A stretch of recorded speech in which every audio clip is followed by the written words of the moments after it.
traveling mercies. We ask for your guidance in everything. And dear Lord, we ask you to be with us and to comfort us in times of distress, even as members among us have lost so suddenly the lives of people who have been integrally important and supportive of them. Be with their families, be with us as members, and guide us always. And to remember, to be still, know that you are God and that you are in charge. We ask for all your blessings in your name. Amen. Thank you. Thank you, member. All right. Members, a couple points. I think it's important for us as a committee just to clarify a few issues with the House leader at some point. We do recognize that in the Sessional Select Committees of Parliament, Section 68(3), it indicates, subject to the provisions of Standing Order Number 71, a Sessional Select Committee shall consist of not less than 6 members, including the chairman, none of whom shall be a minister or parliamentary secretary. In the last few weeks, we have had, well, Member Williams was appointed, Member Terrelong has been recently appointed, Member Campbell has been appointed. I do understand that maybe the backbench is getting sparse, but I think it's important for the House leader to give some guidance on that and indicate whether or not the composition, we are going into the break, but I think it's important for us to recognize what it is. For the most part, I've noticed Member Campbell has again issued his apologies for absence, and so has Member Williams. But as indicated, I think it's something to clarify with the House leader to ensure that we have a robust committee. And if there are some other mechanism by which we are going to circumvent the rules, then we need to at least formalize it and put it on the record. All right.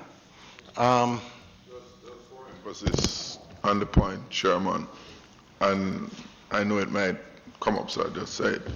While we had exercised some latitude as per ministers of state, it was a different thing when it comes to cabinet members.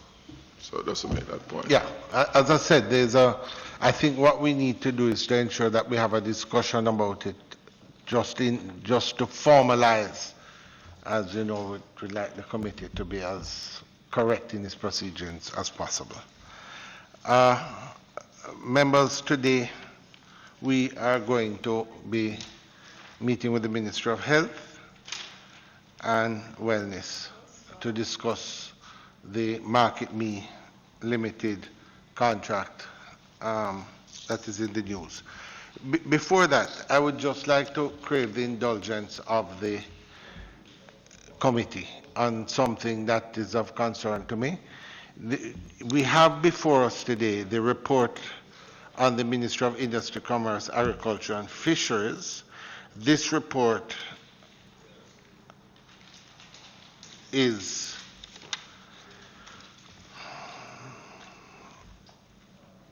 what's the date? What's the date? What's the date? It's but the thing is, it was a table. No, I just need the date. No, we just have to revise it to the current date. So where's the date? It was from 2019.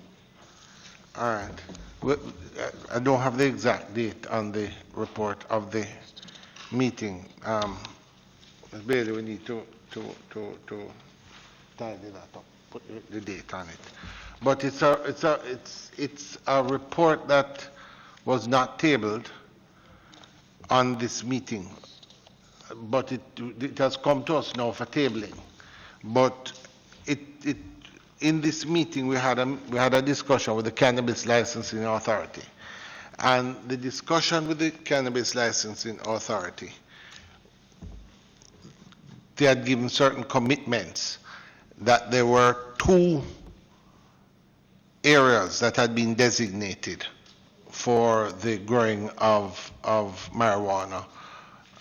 One was, I think, Accompong, and the other one was in Orange Hill, Westmoreland, an area of which I'm very knowledgeable.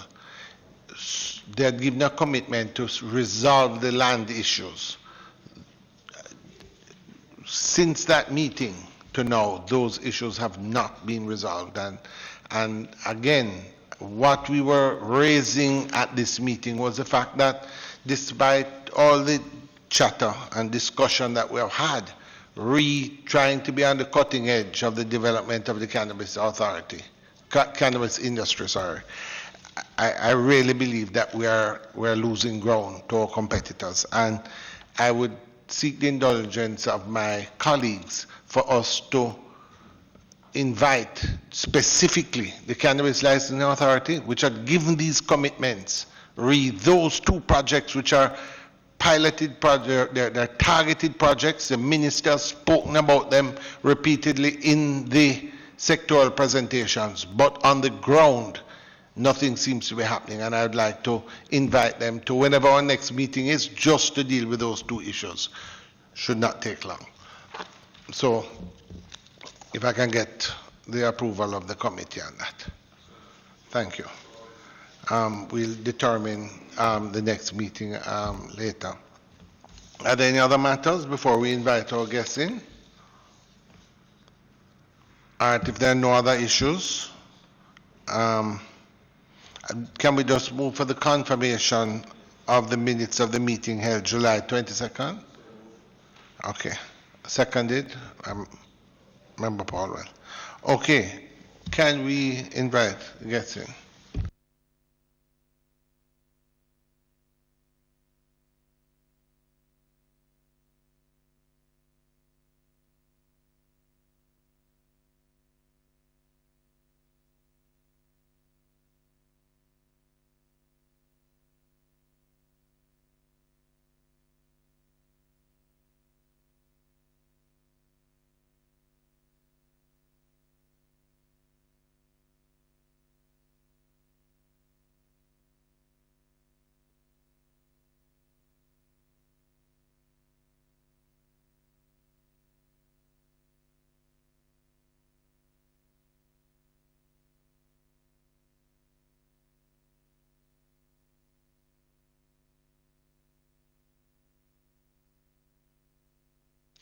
Morning. Morning, PS. Okay, PS, welcome to you and your team. Members, I'm going to seek your indulgence. I think it may be useful for us today to sort of, there are some issues that we had asked the ministry just to clarify. And I'm going to just ask that we sort of sequence our discussion. I would start by asking the Permanent Secretary to introduce his team. I'd like to welcome the representative from the Ministry of Finance with us as always. But for the Permanent Secretary to introduce his team, and then if he has any opening remarks, we'll allow him to go ahead. They have given us a report.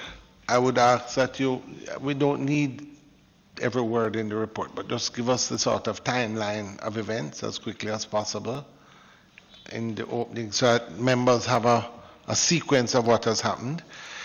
There are a few things that are of interest, the nature and peculiarities of the contracts that we're dealing with, the issues of any conflict of interest that may have arisen out of these contracts, the issue of how much was spent, and the ownership issues, I think, are some of them. And I have a very particular one that really has to do with some figures that saw for the support to our sectoral debate, but we can leave that till the end.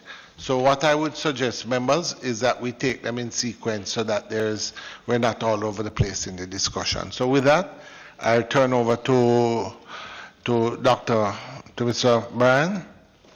Yes. Well, Mr. Chair. And yes. If I might crave your indulgence Absolutely. just before the PS starts. Yesterday, in the sitting of the House, a number of other ministry papers were tabled. There's one in particular dated May 18th, ministry paper number 5220, 2020, relating to, which sets out a number of cabinet items and contracts. There's one on the first page of the ministry paper that I would like, not for this sitting, but if the PS could provide some particulars in terms of the contracting process for the provision of dietary services for Kingston Public and Victoria Jubilee. It's a contract in the amount of $1.1 billion, particularly the number of tenders and the processes that went through for that award, from the solicitation of bids to the awarding of contract. Just give a report on that. No, not today. Just not today. No. We would ask you to just. Okay, no problem. We won't catch you anything by surprise. No, don't. No, Mr. So Chairman. just to send it in, and we can determine. Just to note my point, I would not be that unreasonable to request that of the PS. No, today. absolutely. All right. So, members, if we may, I will turn over to Mr. Bryan to introduce his team and to give his opening remarks. Morning, Chairman, and morning, members. Good morning, all. So first and foremost, I'm on vacation leave, and I've been summoned to the Parliament on my vacation leave. So I will be applying back for the day. Trust me. All right. But with me today is members from the Ministry of Health and Wellness. To my right, it's Dr. Simone Spence, and she is the Director of Health Promotion and Protection Branch in the ministry, in the Technical Services Ministry. Yes, in the Ministry of Health and Wellness. To my right, to the back, Ms. Fabia Lam, who is covering the desk of Permanent Secretary while I'm on vacation leave.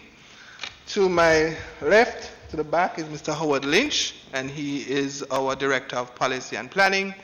And then to my left immediate is the Executive Director for the National Health Fund. So that is the team that will be presenting to you today. We were requested to provide a report, and we have provided the report based on the sequence of questions that were asked of the ministry. Based on the information requested, we outlined that on July 12, the firm Market Me made a presentation to the ministry for a social marketing campaign called Jamaica Moves. Based on that submission, in November of that said year, our presentation was made to the National Contracts Commission at the time under the provisions of the Public Sector Procurement Procedures, Volume 2, Section 1.2.1, for the award of contract using direct contracting based on the Unsolicited Proposal arrangement. On December 2, the National Contracts Commission gave its no objection for us to proceed to negotiate and finalize a contract, which was then signed in June of the preceding year.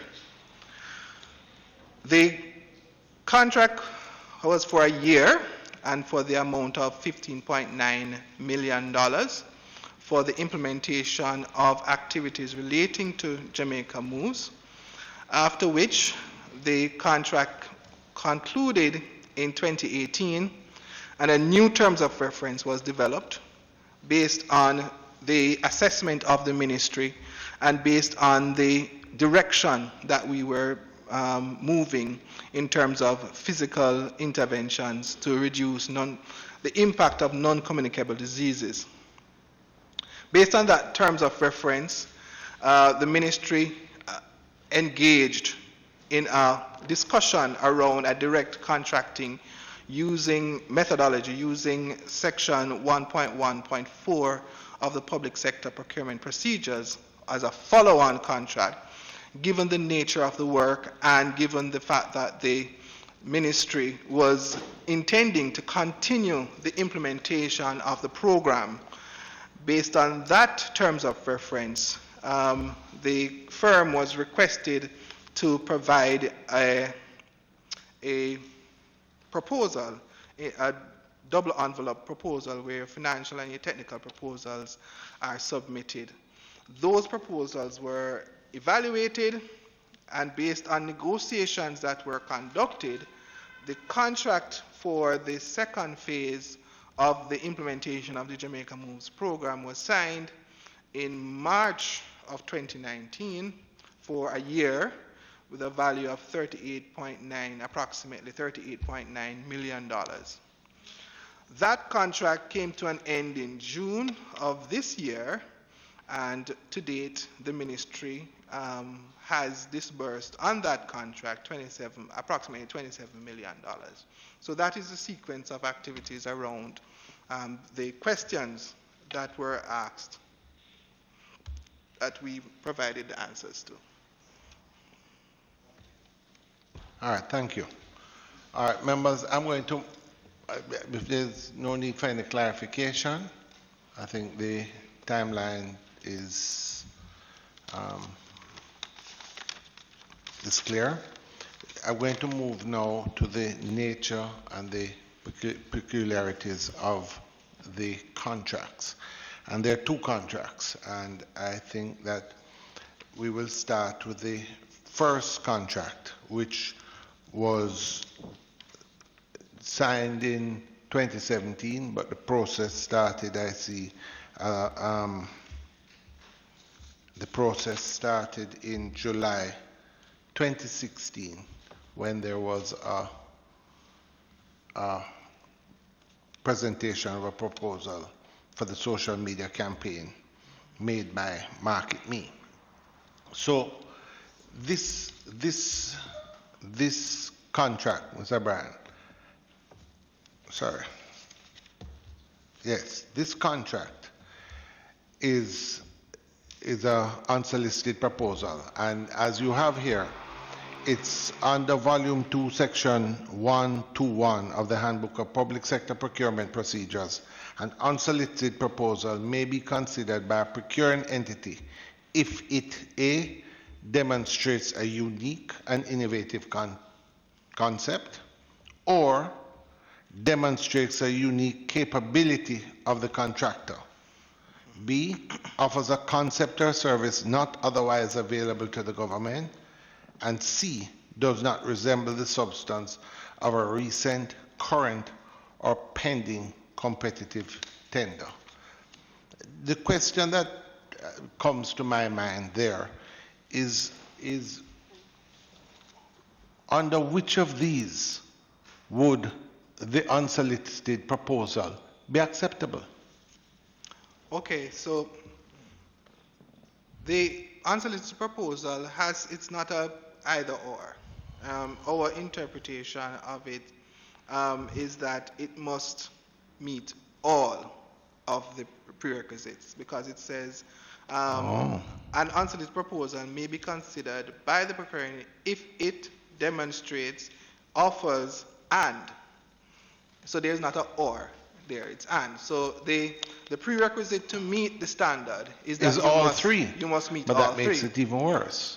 Yes. I don't know if it makes it all worse as yet, because the certification of that now becomes the presentation to the National Contracts Commission, and therefore the touchstone or the variable on which the approval of an unsolicited proposal is given is based on these criteria. And so once you get the approval to proceed from NCC, it has to be that you would have the test would have been passed for these criteria. So could you tell us what we would really like to know is what is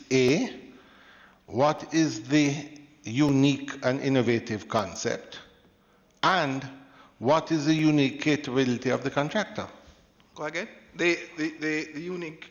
So, based on the submission to the NCC, the intellectual presentation, the intellectual what you call it, dimensions on which the campaign was being presented is the basis on which it became unique. So because of the intangibles of a campaign like this, the intellectual property becomes, the intellectual material becomes the substance of the uniqueness of the proposal. And so based on what I've gleaned from the files, this was the position that was utilized to advance a position to NCC. And based on the approval of NCC, there was concurrence with the proposal from the Ministry of Health. But I'm still trying to understand what was unique, because quite frankly, I'm just looking at some of the data. Yes. The Ministry of Health. When you're finished, Mr. Chairman. Sure, absolutely. The Ministry of Health had previously put in place a program 2013 to 2018 that embodies all of these issues. In 2014, there is a presentation with a former minister which says Move for Health Day in 2014, Move for Health. So it's not Move for Health. And this was something that was in place for some time previously. And in 2015, the Ministry of Health at that time launched this toolkit, which you would be familiar with, which outlined both the nutritional and physical exercise to deal with the lifestyle that we're dealing with. So I'm trying to understand what is the unique concept that was brought. So Chairman, you're asking me to arbitrate on a matter that is the sole remit of the National Contracts Commission. I do not have the luxury of interrogating that decision. What I have before me at this point in time is the approval of the National Contracts Commission, which by its nature attests to the veracity of whether or not it is an unsolicited proposal, yes or no. I am a Johnny come lately in this particular thing, I can only, as a civil servant and as a bureaucrat, determine my response based on the documentation that we have and the process. And we move by the process as civil servants. And the process is that the NCC agreed with the ministry in terms of the fact that it was an unsolicited proposal. Just because you would have and you have a team, and some of members may have been here before, but you would also have the information on files. Yes. Just in other words, again, demonstrates a unique capability of the contractor. Yes, Chairman, but you have to be mindful of the fact that context also matters, and the fact that I was not there at the time during the actual. So you're not really able to. Is anybody who was there at the time could give some clarity? No. But the point that I'm making, Chairman, is this was a position of the ministry that was advanced to the National Contracts Commission. Yes. And given that the National Contracts Commission provided the letter of consent to move to negotiation, I have no other mechanism to So interrogate. you really can't add a lot. You're not certain. So basically, you know what was done, but you don't know the justification for it. No, what I'm saying is that the justification is that the ministry perceived at the time that the proposal met the standard as per the handbook, made a submission to the National Contracts Commission on that basis, and then the National Contract gave approval for negotiation. Okay, I have member Terry Long, I have member Dalrymple, I have member Paulwell, and Phillips. Have I left out? All right. I apologize. Okay. Members, remember we're on contract one of the two. Go ahead, member. Good day to you and your team, Permanent Secretary, and thank you for coming. Unlike some people, I have the utmost respect for civil servants, so thank you for coming. And even though we know that you are on your vacation, it truly is, it shows your commitment and dedication to the ministry and to the people of Jamaica, in particular as our health and safety is concerned. Might I also take this opportunity to thank you and your entire team of frontline workers, etc., for the remarkable work you have been doing in relation to the COVID-19 and just keeping Jamaica and Jamaicans safe. It is well accepted internationally that the work done by your health minister and certainly by you as permanent secretary and your team, and doctors, healthcare workers, community health aides, etc., I mean, top 5 in the world. And that has been accepted by PAHO and by the World Health Organization. I mean, when you look at countries in Europe and North America and Asia and Africa, no one compares, hardly anyone compares to the work that you have been doing. And it is great service to your credit, and history will remember you and your team favorably. And I thank you for keeping us all as Jamaicans safe. As it relates to why we are here this morning, the Permanent Secretary, all of this book shuffling and everything else, I don't have any time for it, because quite frankly, as you rightly stated, the National Contracts Commission awarded a contract, and the persons who were entrusted by the government of Jamaica to sit on that commission, they must have seen the benefit in so awarding a contract to Market Me back in 2016-2017. And so I am not quite sure why anyone would wish to badger you to explain why it is that the National Contracts Commission would have deemed it important and relevant to the people of Jamaica, to our health sector, to have awarded this contract. I think it is to be taken for given that the contract was deemed as unique, the concept or service in terms of the capabilities of those who were supposed to monitor it, that they had the requisite skill and expertise, and obviously that there was nothing that looked like it before in Jamaica. So I accept that, and I think the vast majority of Jamaicans accept it.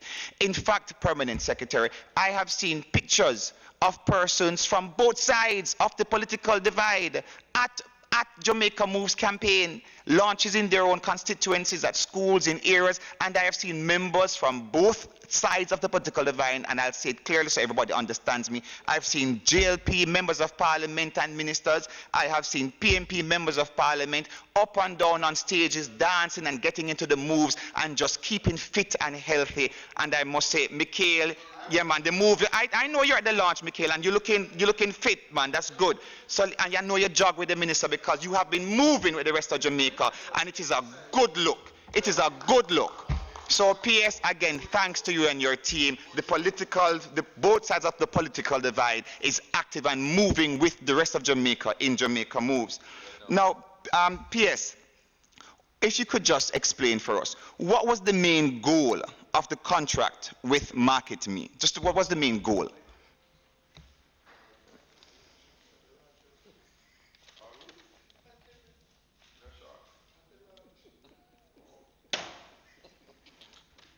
if I can make it a little easier for you, would you agree with me that the main goal of this media campaign was to coordinate a persistent communications media program to get public awareness at an optimal level, to get more Jamaicans aware of the benefits of physical activity, and just to get them moving to their own Mr. beat? Chairman, Would on you a agree point with of me, sir? order. On a point of order. I don't see It is clear that the member is here to just filibuster and not to go through what the ministry was called here for this morning. And we must not allow ourselves to be subjected to his filibustering and sideshow activity.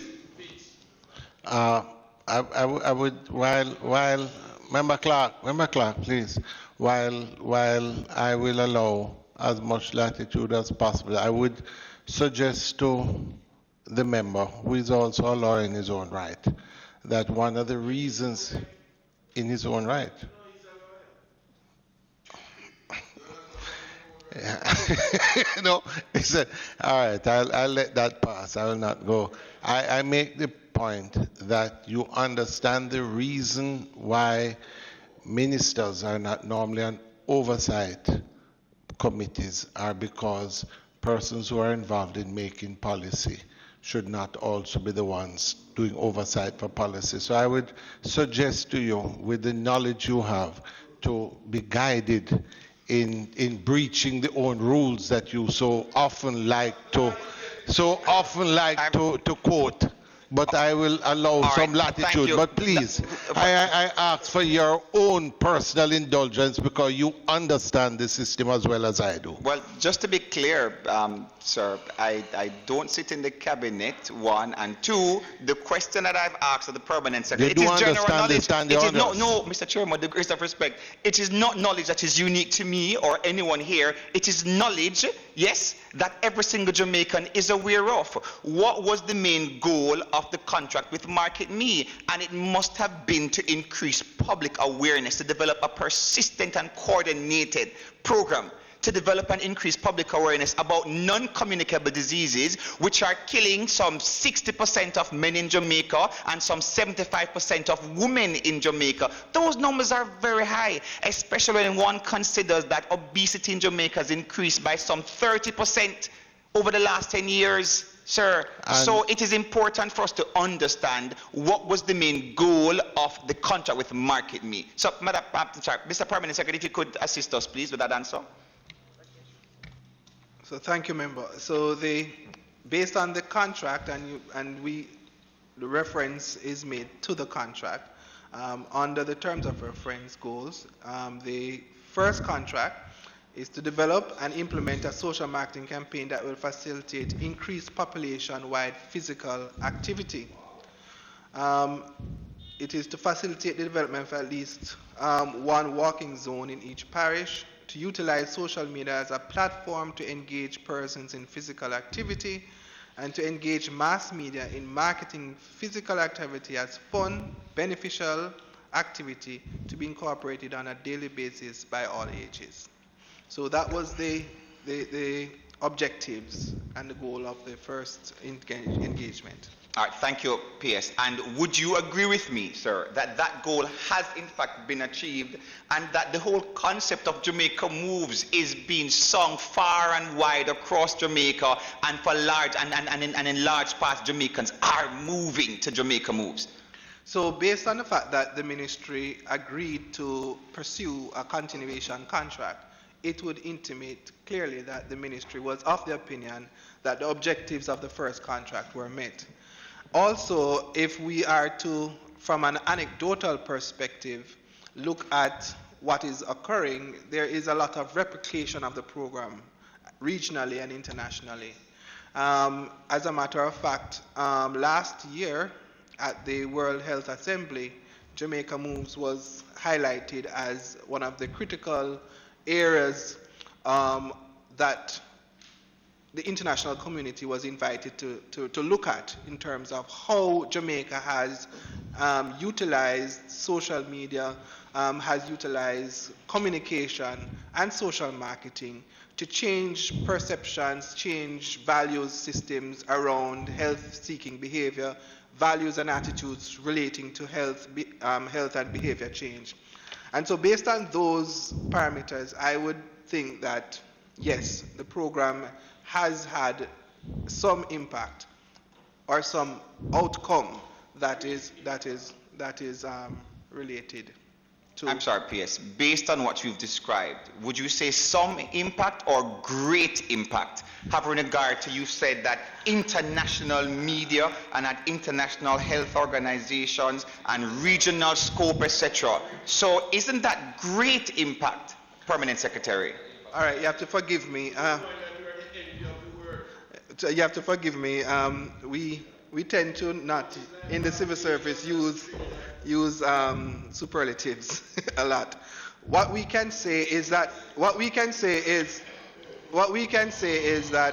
the program is achieving its mandate, and we believe that at this point in time there is an important intervention like Jamaica Moves that is on the ground, that has been delayed because of COVID in terms of all of the activities that were supposed to have been undertaken.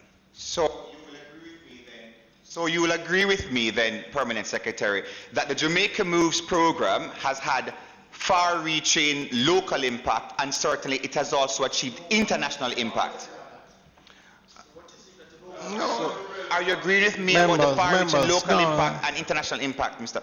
Permanent Secretary? No, you see, the word impact is a very powerful word for us in the civil service. Impact means that we can do some empirical evidence and measure, and we don't have that. We don't have that yet. What we can say anecdotally is that there is a change in perception. That is what the program is supposed to have achieved. Now, to go and say we have impact, I might be challenged because I don't have the empirical to get that correlation or causation.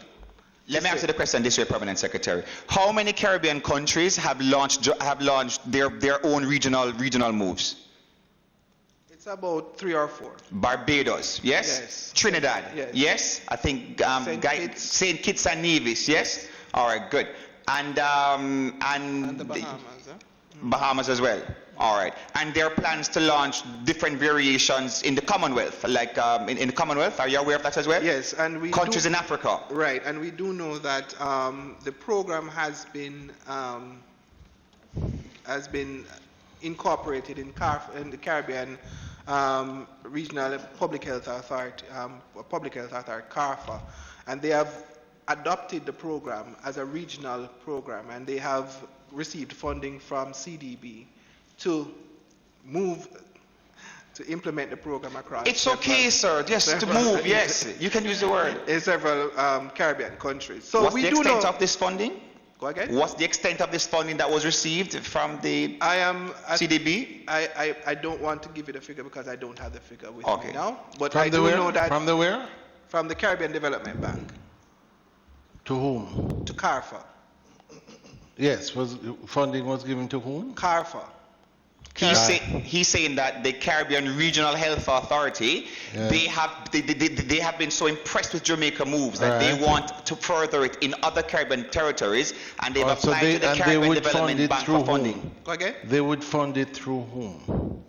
No, the CDB is providing Caribbean Public Health Authority financing to replicate Jamaica Moves. But funding to whom? To CARFA. So CDB, Caribbean Development Bank, is providing resources to CARFA to implement a replicated Jamaica Moves program. Not this one that we're, because No. I do see where it's a Caribbean Moves. Is that Yes, what it's there's called? a Caribbean Moves. Is that the one that you're talking about? Yes, Caribbean Moves. And so there's funding that will be coming from CARFA for them.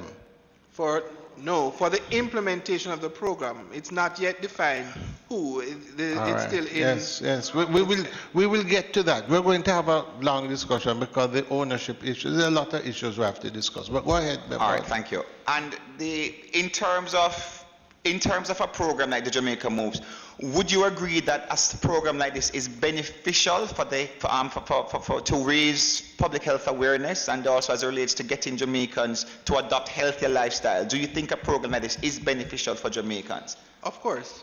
The Ministry of Health and Wellness has been on record on several occasions indicating that preventative interventions such as health-seeking behavior and participation in physical activities are important to the overall strategy for health.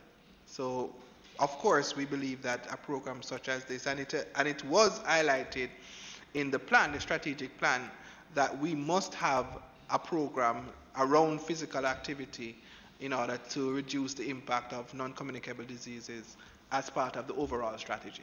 All right, thank you. And okay, so is it also a part of the Ministry of Health, or whether Ministry of Health or NHF or any one of your agencies or sub-agencies, is it a part of your mandate to have some sort of public awareness program geared at healthy lifestyles annually? And is it a part of your mandate? Yes, health promotion is an entire branch in the ministry. And it's health promotion not only around physical activity, but it's around all aspects of health. So health promotion has to do with environmental health. Health promotion has to do with your individual behavior around your health. It has to do with all of the preventative mechanisms around health. And so it's at the prevention at primary level, secondary level, and tertiary level. So it also has to do with vaccines. It also has to do with condom use. It also has, so anything that is preventative that ensures that you do not become morbid in any way is part of the health promotion strategy. Well, question then, because you've said that health promotion is its own branch, which means so then you should have. It sounds like you have a significant budget then for your health promotions. Could you say what that budget per annum is as it relates to health promotion, because it's such an important branch in the ministry? How much? And in how we affect lifestyle changes and values and attitudes in Jamaica, because the health of every single Jamaican is important. A healthy society is a more productive society. No. So the overall budget for health promotion is your entire budget for your division, for your branch. So the entire budget for that branch is around $500 million. How much? 500 million. Oh, Yes. in my best Cliff Hughes voice, $500 million per year for health promotion. Yes. And well, okay, this is very interesting. So the first contract from Market Me was what, $39 million? No, the first contract was 15.9 million. Oh, 15.9. All right, so $15.9 million was the first contract, and that contract was for 1 year. Yes. So out of your possible budget of 500 million Jamaican dollars per year on health promotion, Market Me in its first contract got $15.9 million. All right, okay, that puts a lot of things into perspective, because there was something, I don't know, that persons tried this sort of nefarious commentary, as if to say that Market Me was benefiting from the lion's share of the health ministry's budget. So I'm very glad that we're getting to the bottom of this now. But let me ask another question then. So it means therefore that you would have, it means therefore that you have several other media promoters who have contracts. Is that correct, sir? So you'd have several of them? Yes, the ministry has engaged several companies to deliver campaigns. All right, that's very interesting. So you have a budget of $500 million per year. Market Me got $15.9 million, and you are indicating now to the people of Jamaica that you have many other persons who do social media and marketing contracts for health promotion nationally. But let me ask you a question. One second, member. Secretary. 1 second, member Terrelong. While you're, because very interesting points, and I'm very. Could you just ask your support team a breakdown of all of those would also be good. If we could, 500 million is a lot of money for promotion and social media. And if there are other social media persons, it would be good. Well, that's how it is sounding by the presentation by Member Terrelong. No, so you asked. That's why I would just ask if you would break down. No, Chairman, the 500 question was million. asked, what was the health promotion budget for the year? And that is 500 million. Now, health promotion budget includes all of the objects in the budget. So 21, 22, etc. Such as all of the staff, the salaries, emoluments. Well, I don't know that Member Terrelong got that in the brief. So you asked. I would suggest that you, but for the record, it is important following, and listen, all of this is good. It's all information. But as we go along, could you just break down the 500 million so that we can get to the basis of, there may be other issues we need to look at. Just give me an idea of what we're dealing with. That information I wouldn't be able to provide to you. You can give us a report. Sure. Along with the other one about the... I can provide that to you. Thank you. Member Terrelong, continue. Can you tell us any other health promotion marketing campaign that is presently ongoing? Because the truth is, Permanent Secretary, if you ask the average Jamaican, which program does the health ministry have in relation to health promotion and lifestyle changes and, getting more Jamaicans fit and healthy, getting them into the gym, getting them walking, getting them moving? Which other promotion is there for health and lifestyle changes? But certainly I can't think of any other than Jamaica Moves. So I don't know if perhaps you could, if you could tell us if there's another campaign that is as impactful. I'd love to know. So we don't have another campaign for healthy activity and activation. What are some of the other campaigns? So we have just a question. You have other social media campaigns? Yes, we do. But other companies? So we have social marketing campaigns. No, just bear with me. With other companies? Yes. Or do you have, do you have Market Me on other programs?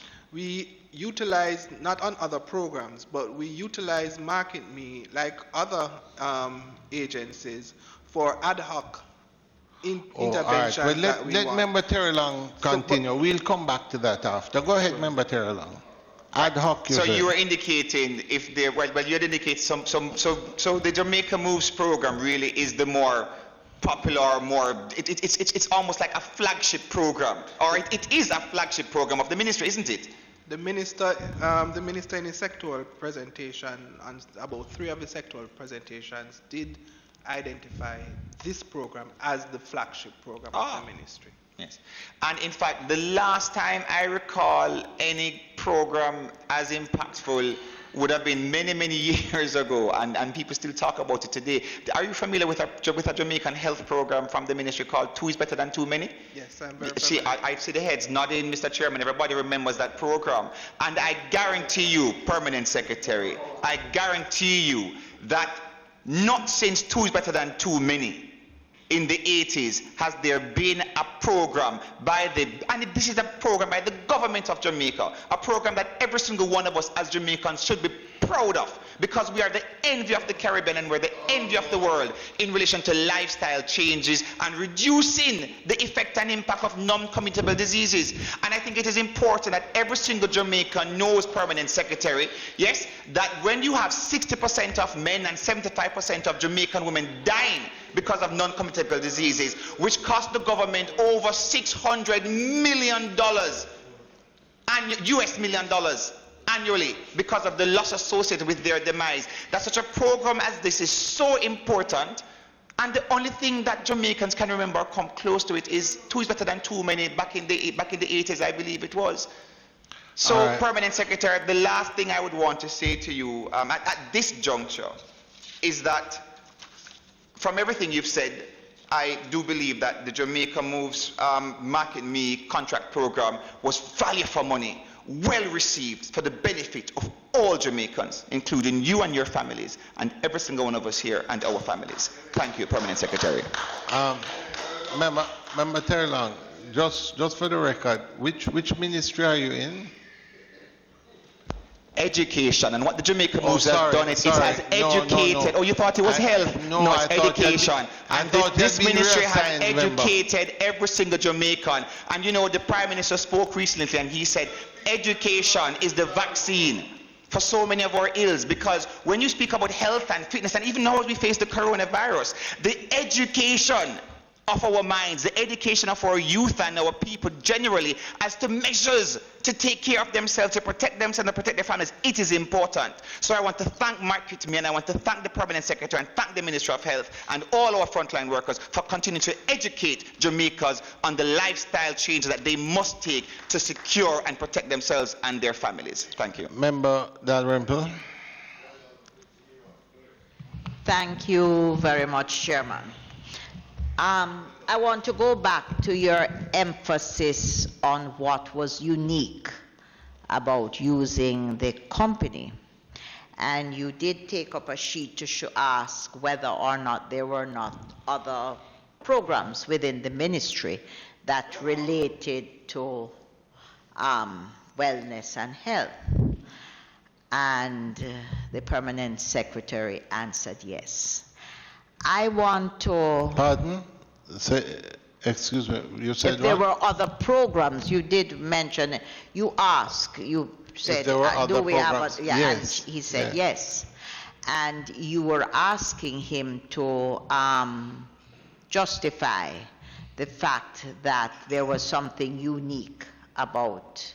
Either in other words, for our procurement purposes, Right. if you are going to tender a contract, the only time you would really use sole procurement are by those rules that were put. That's right. Either the company has some capability that others right. don't, or it's a unique concept. And the Right. point that was being made, they were coming along to work on marketing existing programs. Exactly. And I was asking what then were the criteria. Right. What the Permanent Secretary said was that he was not there at the time, but that the presentation found favor with Right. the Contracts Committee. Indeed. But certainly from our side, or certainly just looking on from an oversight point of view, our point of view is not whether or not the concept and marketing all these lifestyle, we are all in agreement, and every member here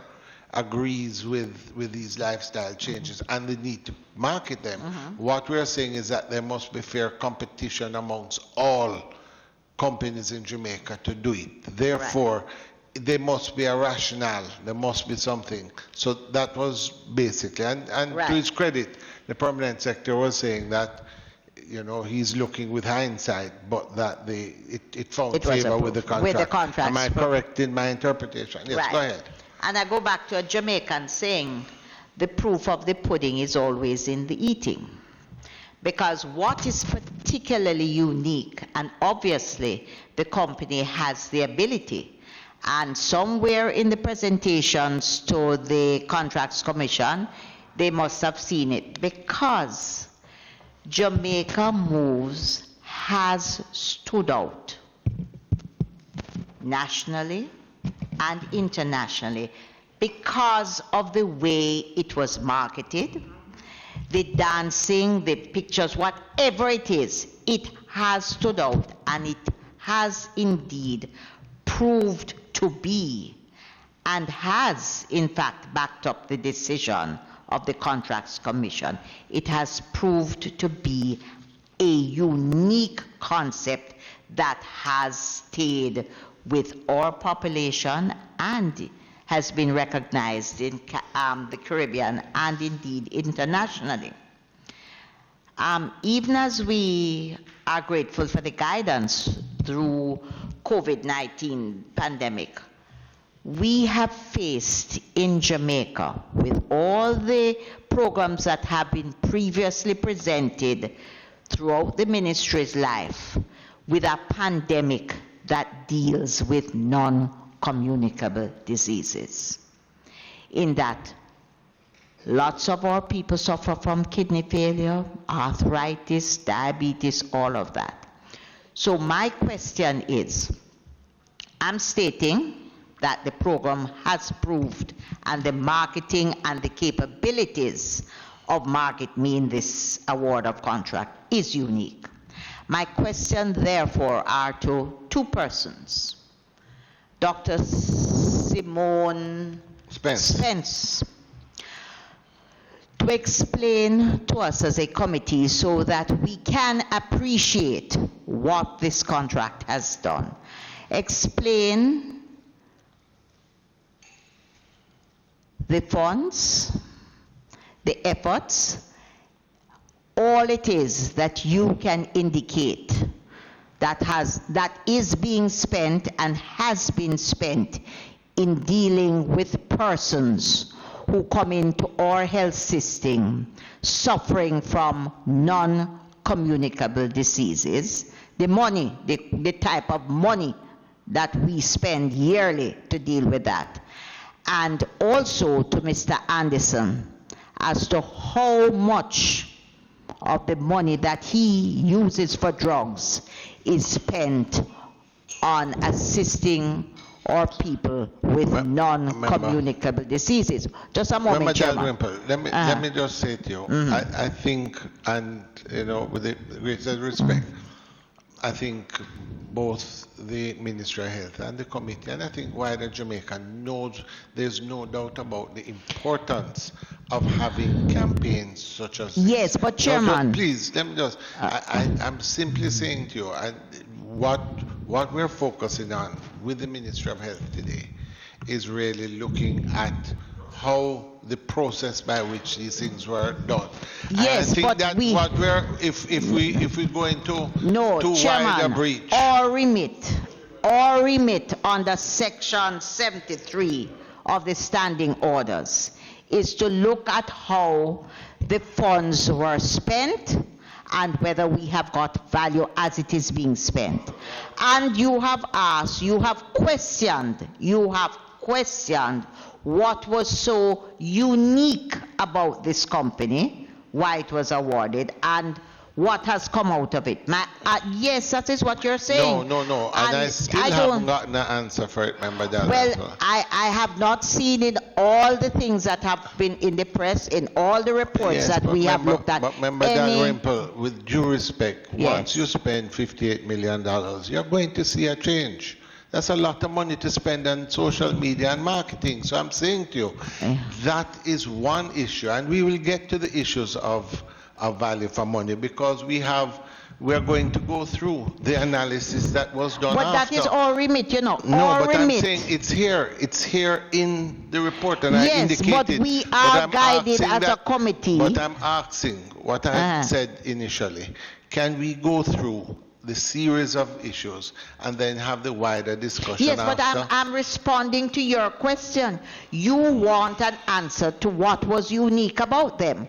Why were they chosen? What is it that satisfied the Contracts Commission for the uniqueness? And the PS has said, or the ability, and the PS has said that is above his pay grade. It was decided, and I am saying to you as a member of the Jamaican public, that the proof of the pudding is in the eating, because what has come out of what the company has developed and produced in Jamaica Moves has been tremendously unique, and the society in general has responded to it. And if you want to look at it, and if our remit, therefore, is to look at how the response has been, you have to balance. Yes, but the process, there is nowhere here that it indicates that the process has been breached. Yes, it is in the public space that one of the directors, forget her name, was. Let's not. Let's not So- get into personalities on No, the but committee. no, I'm not going into that because I'm not going there with you. I'm talking about With me, who's sitting member on the there. board. No, with I'm with you, with protecting the world anybody from at you. all, Chairman. No, can I tell you something, Chairman? Hold on. No, I'm not going there at all. I'm not going there, and All you're right, reading but what members- is not in my mind at all. Let us try and focus on the, yes, We go are ahead. But go focusing- ahead and ask the question. What is the question you're The asking? question is, I'm looking at what it is that we have spent for the prevention, a program to which Jamaicans have responded in everybody's trying to exercise to live a healthier lifestyle as against what it is was paid to bring this to our attention in terms of what we spend in the ministry for people coming, and also the amount of money that is spent on drugs for diabetes, for arthritis, for kidney failure, how much it is, and let us balance to really see whether or not, and I'm not going back, whether or not this unique program that was created has in fact given great value for money, and also if it is not helping, has it not helped in the way Jamaicans move, in the way Jamaicans are treating their health and lifestyle, because I think Anybody that want is to the tackle? Does essence anybody of want what to the try and program was all tackle? about. I'll see if anybody wants to try and tackle that. Good afternoon, and thank you for the question. And in terms of responding to it, generically speaking, we spend approximately 60% of the health budget in terms of managing and treating NCDs, generically speaking. And a social marketing campaign of this nature certainly has helped to bring to the consciousness and awareness of the entire population the importance of prevention as opposed to relying so heavily on management and treatment, which is at the back end of things. Prevention is always better than cure. And I think building on that foundation, we certainly have made gains, but we wouldn't be able to objectively say what is the outcome and the impact until we measure through our Jamaica Health and Lifestyle Survey, which is the survey that we do every 4 to 5 years, to say how has physical activity increased? How is it that the consumption of fruits and vegetables and also knowing your health status has actually improved within that span of time, and to see whether or not we are actually moving in the right direction and persons are actually empowered to act proactively in terms of making sure they're healthy. Member Paul. So to tell us how much he spends of the money on these non-communicable diseases. Yes, morning everyone. Across 3 programs, which is drugs in the public system, the NHF program in terms of reimbursables and JADEP, we spend approximately $8 billion on assisting Jamaicans with pharmaceuticals annually. And that's Jamaican, just to clarify, 8 billion. Chairman, I intend to follow your guidance as we're now focusing on the first contract. And we'll move to the second and then, one after. right, because I do have other questions later on. So I want to get back to the core issue of the first contract, which was the basis of an unsolicited bid. And you did say, quite rightly, that there are 3 limbs to justify an unsolicited bid, and that there would have been submissions made to the National Contracts Committee to justify those 3 limbs of unique and innovative concept, of a concept or service not otherwise available, and it doesn't resemble something that is in existence. Chairman, perhaps it would be useful for this committee if we could see the submission that was done in relation to those 3 limbs. And I submit that. Oh, you would have that. You would have that here? It would have been a submission from the ministry to the NCC. So that's the first issue I'd like for us to agree on. Okay. Secondly, I note that the contract was signed in June 2017 for 12 months, 1 year. But it came to an end, it was concluded in March 2018. So is it that the contract work had commenced on the contract before it was signed? Because how else would it be concluded by March 2018 if you sign it in June 2017? And finally, on this issue... Yes. Please. Okay, thank you, member. The contract was issued in June 2017 and was completed the year after. But it's a deliverable-based contract. So it is based on the actual provision of the deliverables that you conclude the contract. So it's, although deliverable-based contracts have a time, you can deliver before the time. So the year is to allow you to deliver all deliverables. So I can get a deliverable-based contract for a year, but I can deliver all my deliverables in 6 months and be paid out. So there's no stipulation necessarily that I must be bound by the time.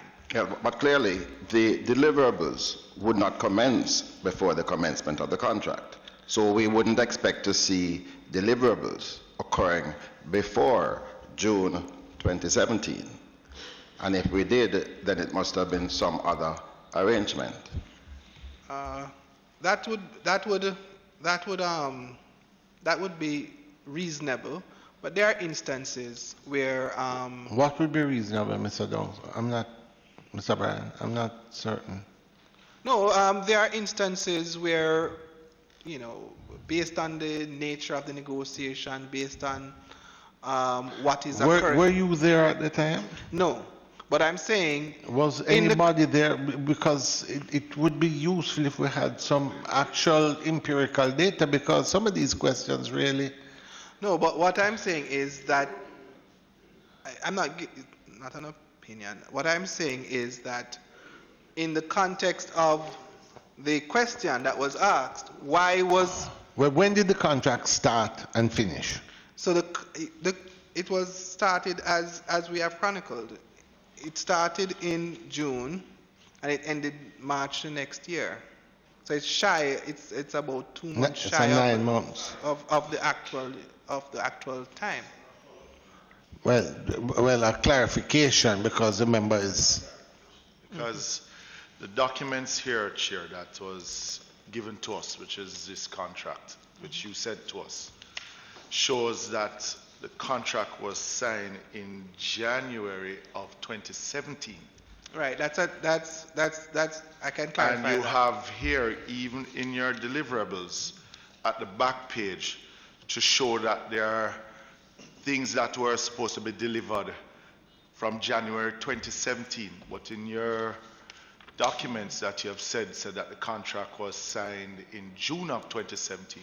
Right. So which is... This contract was actually signed in June of 2017, but based on the information that I gleaned from the files, the correction to the date of the contract. So what had occurred was that the negotiation around the contract had January in there, and for administrative oversight, they did not change the date, that first date from January. But on the files, it is clear that the actual signature sign date was in June.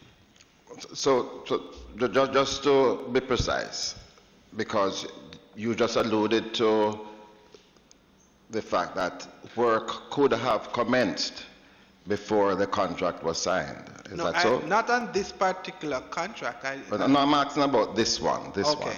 Mm-hmm. Did work commence? I don't know, no. All right, so we have to prove that.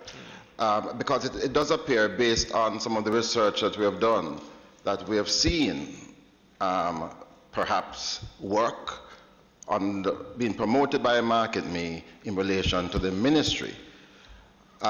So you might want to just broaden this probe to answer, did work occur for the ministry outside of this contract, prior to the contract? So answer directly, what I am aware of is that the launch of the campaign was in March of that year.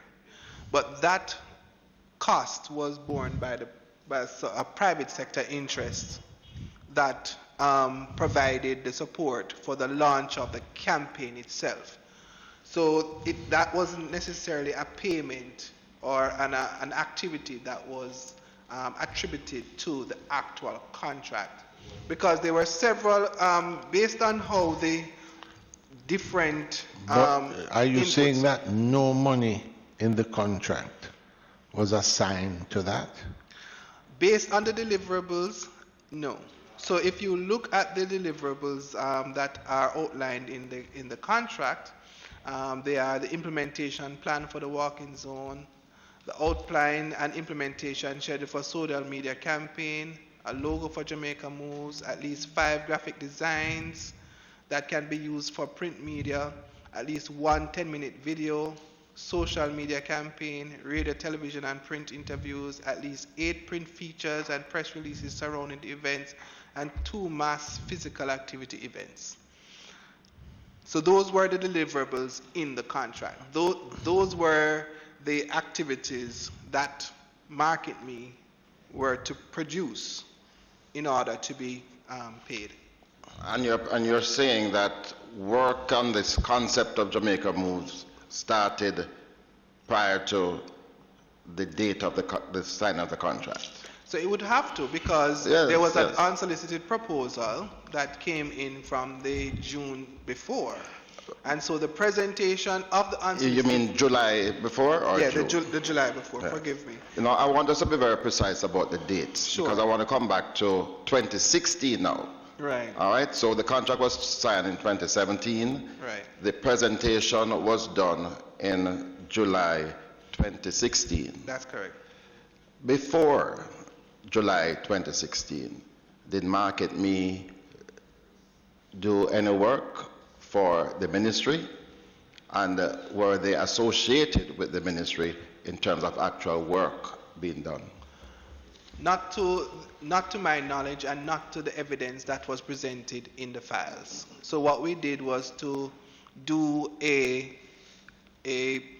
complete review of the files, and we also did a payment pull down to see what payments were made by the ministry over the period, and based on that information, there was no... We were told earlier that there was a strategic plan, 2013, 2018. There were toolkits and there were activities associated with that program. Would that not have been shared with the new administration coming in? And would that not provide the basis for somebody to say, listen, there is an opportunity here for some further work? Well, I would believe that the minister would be briefed as part of the process for new ministers coming. The briefs will be placed on all of the aspects of the ministry, and this is a critical activity, and as part of the overall development and the strategic plan of the ministry, it would have been put before the minister and it would have been discussed. Yes. Chairman, the Permanent Secretary says that he is not aware of any work based on his probing so far. Could we just ask the ministry to just go back and do a detailed check just to see at what stage did Market Me commence work in the ministry or its agencies of any kind? Again, we are trying to locate the basis of this unsolicited bid as the first issue that we are concerned with. There are more, and I will yield now until we get to that. There's a follow-up. There's a follow-up with Member Paulwell. There's a follow-up question. You mentioned this earlier that there may have been ad hoc arrangement with Market Me and other companies from time to time. Can you say whether or not those arrangements would have been done during this period that we are discussing now, 2016 to 2018 to 2017? So the ministry has several social marketing campaigns. We have social marketing campaigns for HIV.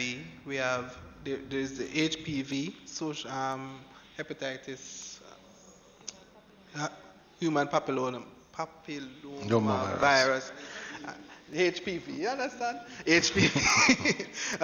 So there's HPV. We have, as I said, immunization campaign. We have had campaigns around breastfeeding. We have had so there are several campaigns that the ministry. We have a campaign on dengue. We have campaign on, and now we have campaigns on COVID. So there are several social marketing campaigns that occur over the year, and we've run several of them at the same time, to include mental health and others. Those would include arrangement with Market Me too also? No. Oh. There are different companies that would be yeah, utilized. But in your initial comment, you said it is likely that Market Me and other companies would have been engaged in some of those. So I just want to know if any of those would have had any arrangement with Market Me itself in those various... Not to my knowledge, member. No, not to my knowledge. Okay. All right, I have Member Phillips. Thank you, Chair. Remember, members were on the first contract, and we have first contract. A ways to go. All right, so just going through your timelines, PS, and just for the knowledge of Member Terry Long, Move for Health Day is an international, they recognize day, May 10th. Yeah, Member Terry Long? Yeah. All right, so you said that there was a proposal that was given to the ministry on an activity. Yeah? Then that would have basically taken a discussion to see what is the likeliness of that proposal from Market Me to see how it fits into the ministry's program. Yeah? And the ministry itself would have been considering a program, I would imagine, to do with non-communicable disease and how to deal with it, and at reduced costs. Yeah? Then it would probably go to a evaluation committee at the ministry. Can you say who the members of that evaluation committee was to look at the proposal that was given by Market Me? No, I'm unable to say at this time. Or even the procurement committee? This wouldn't be, an unsolicited proposal wouldn't go to your procurement committee. But you have an evaluation committee. So the evaluation committee, from the files, I'm not seeing where there was an evaluation committee established specifically for this assessment. But so I am not yet concluded in that review to give you a definitive answer to say, no, there was not. So what recommendation then went to, or who made the recommendation to the NCC? On So the what ministry. is the, yeah, the ministry would have, but Yes. on what evaluation of the, So that's a point. So I know that there's a missing element of the search, and that's why I'm saying I have not yet seen the evaluation report, but I know Okay. that in order to have made the proposal to NCC, there would have to have been that type of analysis done. yeah, it would be interesting to know, so Chair, if the PS can do any further research. We are and currently to- doing that. So, Okay. so basically, what do you have in that step? In other words, what are the steps that you actually have that So- led this to procurement? So what we have on file and on record now is the actual presentation that was done. To whom? The presentation that was done by Market Me To whom? to the permanent secretary, to the technical team at the ministry. So it was just to the permanent secretary and the technical team? Dr. Spence, were you a part of that presentation? Pardon, turn on the mic, please, Rona.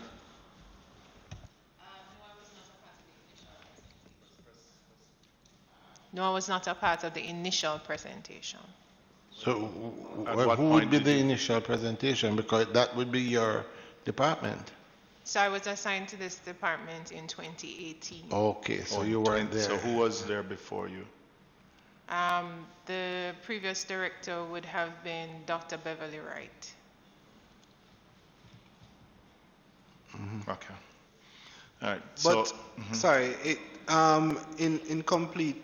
So they based on the record, the meeting was with the permanent secretary, the heads of all the branches, technical heads of all the branches, and also the minister was present at the presentation as well, based on the information from the record. and the minister, I said during the presentation of the unsolicited proposal, the persons who were present based on the information that we see on file was the permanent secretary, the heads of all the branches, and the Minister of Health at the time. okay. All right, so, When you say at the time, The Minister of Health. thank you.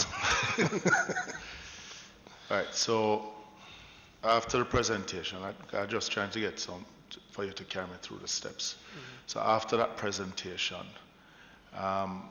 what is then sent to the NCC? So, and that's what we're trying to get. So we have contacted the NCC and they are doing their search as well. You'll appreciate that this document would have been archived, so they are trying to search for it and send it to us. And similarly, the ministry. I mean, you'd Yes, no, expect that we- the ministry would have it too. Right, but unfortunately. No, and PS, understand, because, at least you are able to find the contracts. But, it's a bit surprising that the document that would have been sent to the NCC to support the approval of the sole sourcing is nowhere to be found. And yes, I understand that the NCC would have archived it, but it should be something that is hard to find. No, and that's what I'm saying. So we are still doing the search, and it's just that I do not have it to present to you today. Not saying it's not available or there, but what I'm saying is that at this point in time, I do not have my hands on the document to present Right. it to you. So you'd have sent something to NCC, whatever that is. Yeah? Yes. And then they would have then evaluated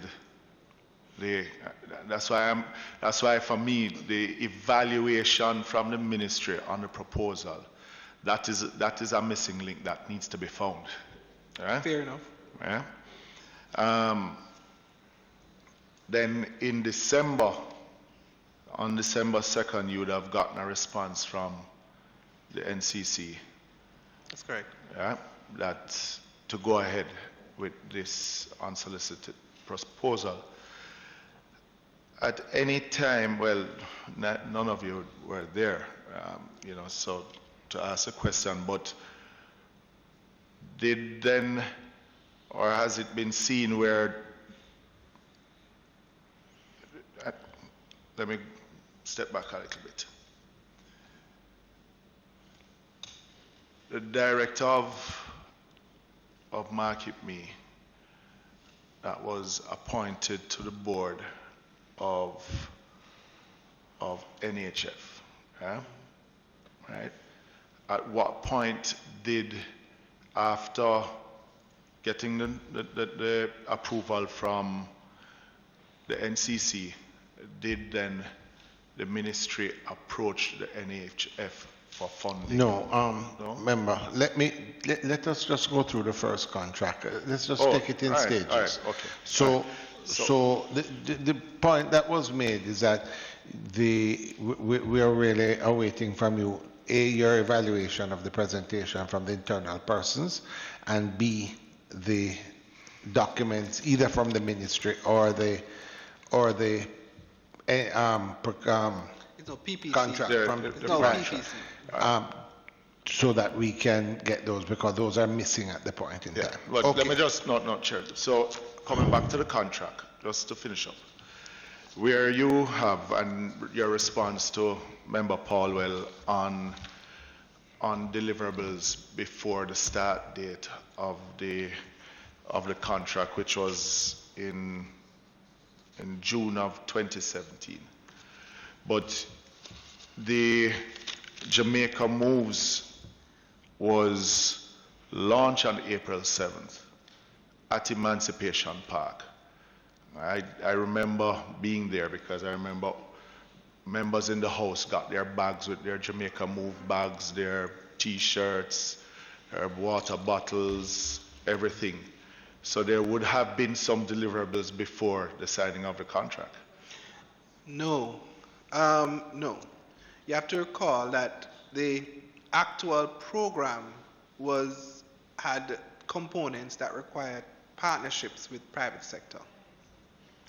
And so while the ministry's involvement surrounded the contract and the deliveries on the contract, there were other activities, walk runs, different activities. But your deliverable on a timeline of January 17, which is an Appendix H, activity and payment schedule, was for January 2017 of design of logo, physical activity, graphics, and key messages. And you would have needed that before, for you to put a logo on a T-shirt and on a feather banner, or even the backdrop of the Jamaica, of the launch on the 7th. Not necessarily. So who designed then the logo? Market Me designed the logo. But what we are saying is that the program itself we will pay for that logo using this contract. But when you design the logo, could be any time before. Because that logo, remember, that logo came to us, if you just allow me, sir, that logo came to us in July of the year before. In the presentation that they made, in the unsolicited proposal presentation, the logo was already there. Mm-hmm. So, if I know advertising agencies well, yeah, they will not give you use of the logo unless it is paid for or unless there is some goodwill there. No. It's 30 odd years I've worked in the industrial side.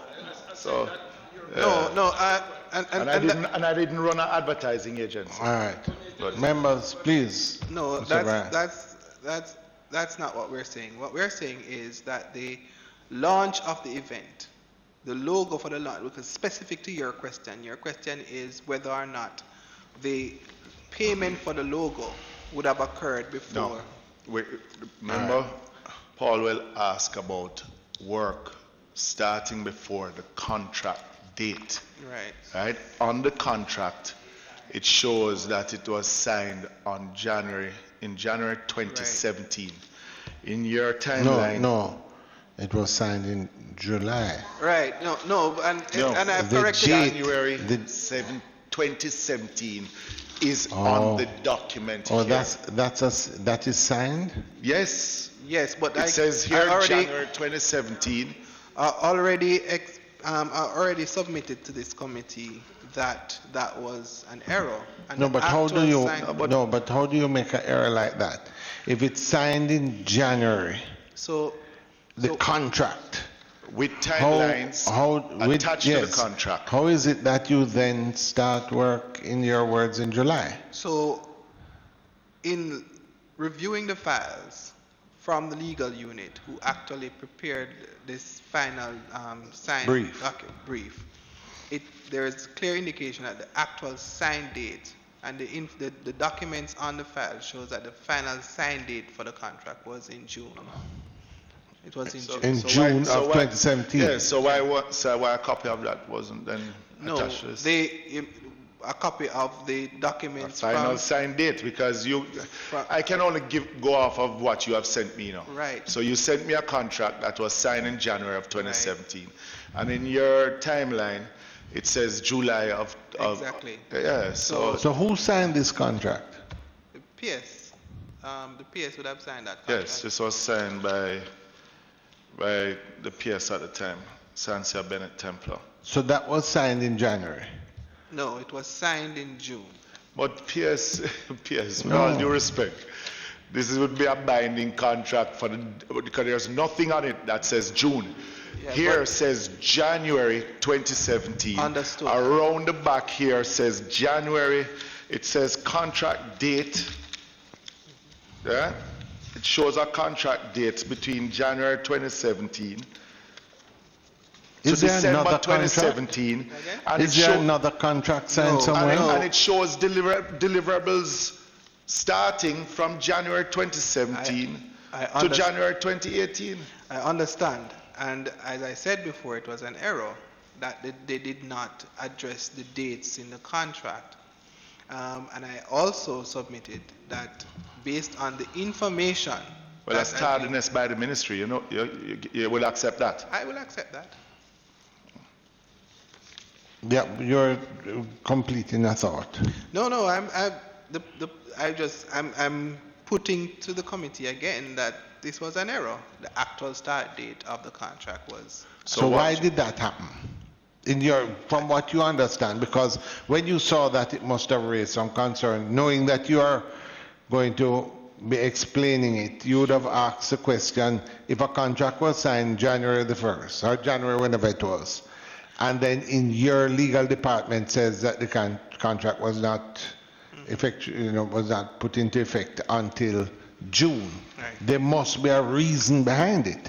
So what the reason that was proffered to me is that the negotiations were supposed to have concluded in January, but they were extrapolated beyond January because of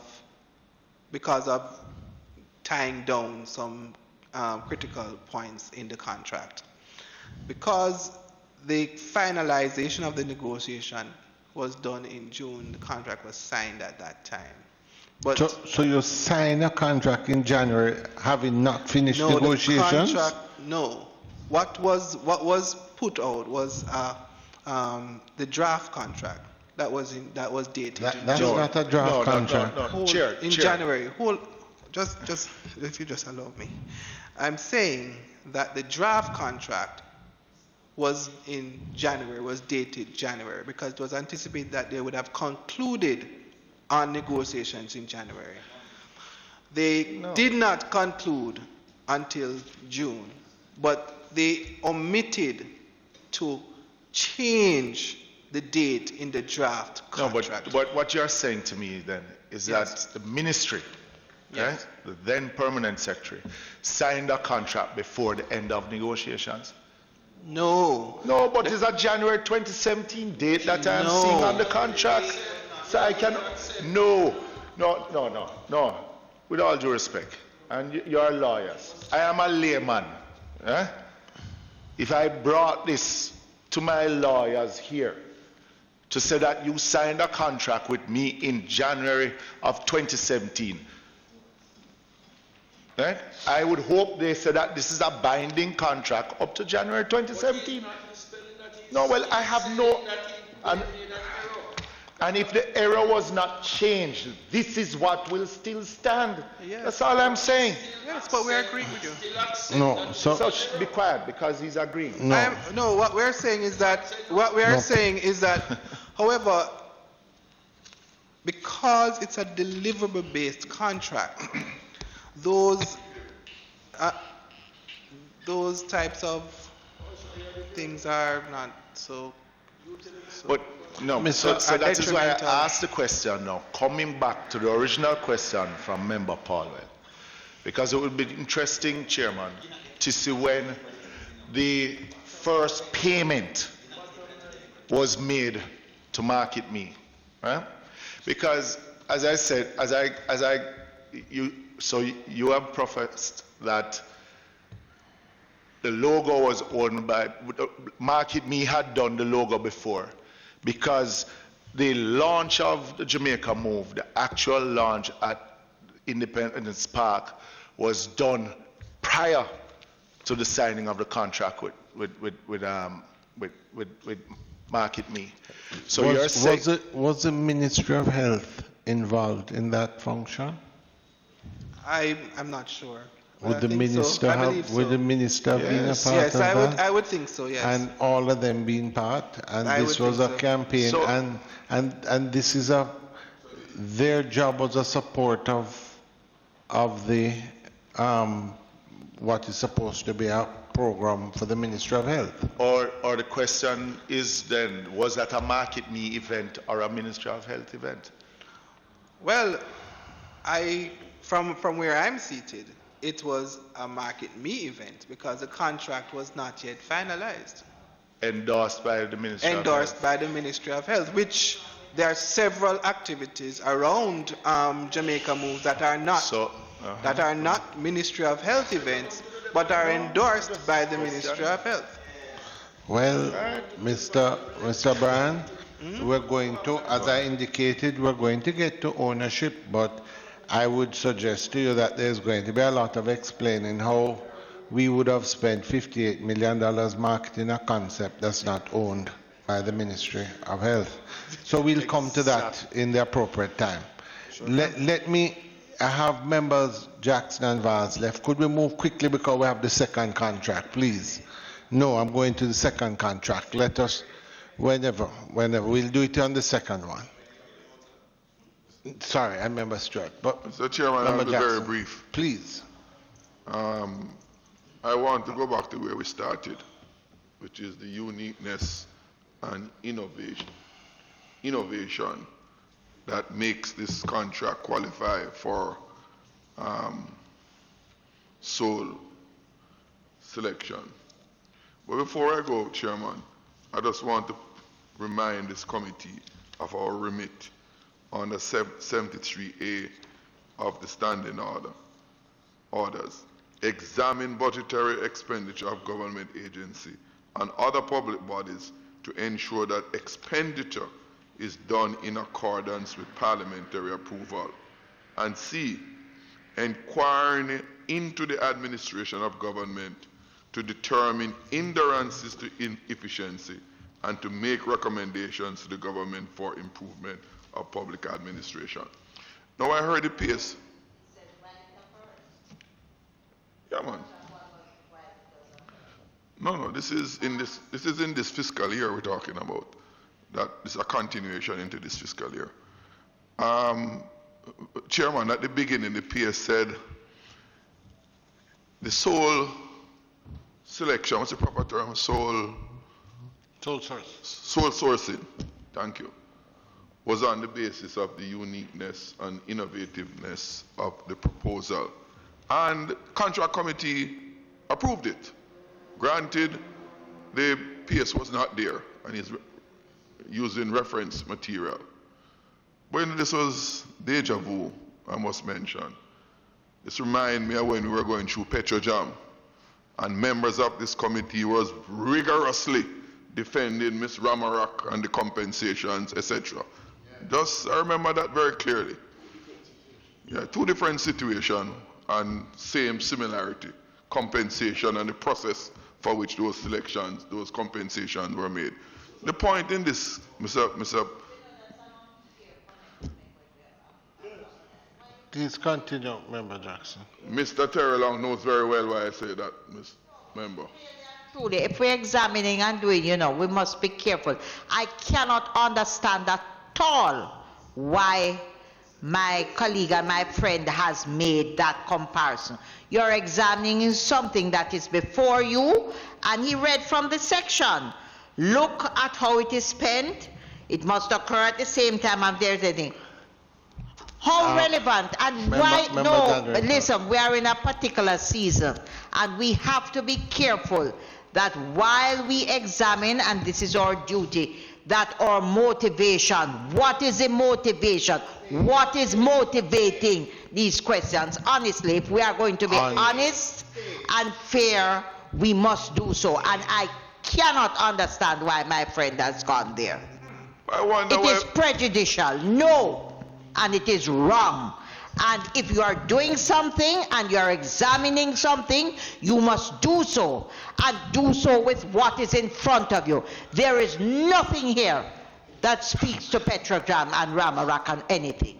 And it is wrong, and it shows clearly to me why there is such an urgency. And it questions in my mind what is motivating all of this. And that is not the remit of this committee. And Member Jackson, I understand the uneasiness. Well, both uneasiness on one side and the similarities of moment on the other. So I would say to proceed. Just thank you. Try and stay course with the question. I'm aware that the standing order says that we must not, imply motives, right? Pierce. The process, as I understand it, and correct me if I'm wrong, is that a proposal is made to the ministry. The ministry satisfies itself that the proposal is being entertained in keeping with the guidelines for sole sourcing. When it goes to NCC, NCC is kind of like an oversight. The process doesn't start at NCC. The process starts in the ministry, and the ministry has the government guidelines to abide by.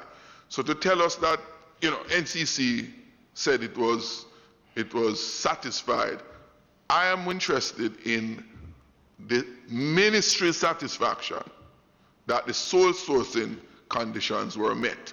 We can deal with NCC. Unfortunately, he says that they have not been able to find the documents. To find that. So we have asked them to do a search. Please, members, yes. I'm clarifying it. I don't need that much assistance with it. I'd like to give the assistance because my friend is very senior, and he must have heard when you ask the PS, find the document and bring it to us. So what is the point when we have so many other issues to discuss? And it is now nearly 1 o'clock. Yes. No. I just want to make that point. Because when the PS was emphasizing about the NCC's satisfaction, I wondered if at the ministry level, if that was satisfied. But I take your point, is that the documents can't be found. The former permanent secretary was a different permanent secretary, and I won't mention, least it discomfort other members about common permanent secretary in ministries that come before us. Please. All right, member Vaz. Just two quick questions on we started contract 1, right? Contract 1. All right. It was stated in the report that the CEO would have been on the board of the NHF and resigned a week before. That's what was stated. No. That's contract 2. Was that one? No, that's contract It's one. two? No, we have a section. You have a section for that? Yes, please. The Let only us other- do the conflicts. We'll deal with that in its The only other question was to Ms. Pence. And part of the question was answered already. Because what I wanted to know, what were the parameters set with regards to how you would evaluate the success of each of the program, with regards to the beginning of it and the timeline that would be set. And you stated that 4 to 5 years a survey is done for persons to know what real impact it would have had. So as a follow-up to that, we know we're 3 years in now, so the survey would not have been done as yet. But based on information like from hospitals or health centers with regards to people coming in with these particular complaints, are there any indications now, like how we're 3 years in, that this is impacting in that positive way where we're having less persons reporting these current illnesses based on information from hospitals and health centers? Because as I rightfully stated before, the real survey that will give the real data we're waiting for would not be done until probably next year or the year after. Or as Member Dalrymple said, if there's a decrease in the cost of medications. Okay, thank you for the question again. To honestly answer, the information we have would only be anecdotal, and it's really not an objective measure to say that it is as a result of this particular intervention why it is that we are seeing any change. Plus, the context would have changed over time, especially with COVID, etc.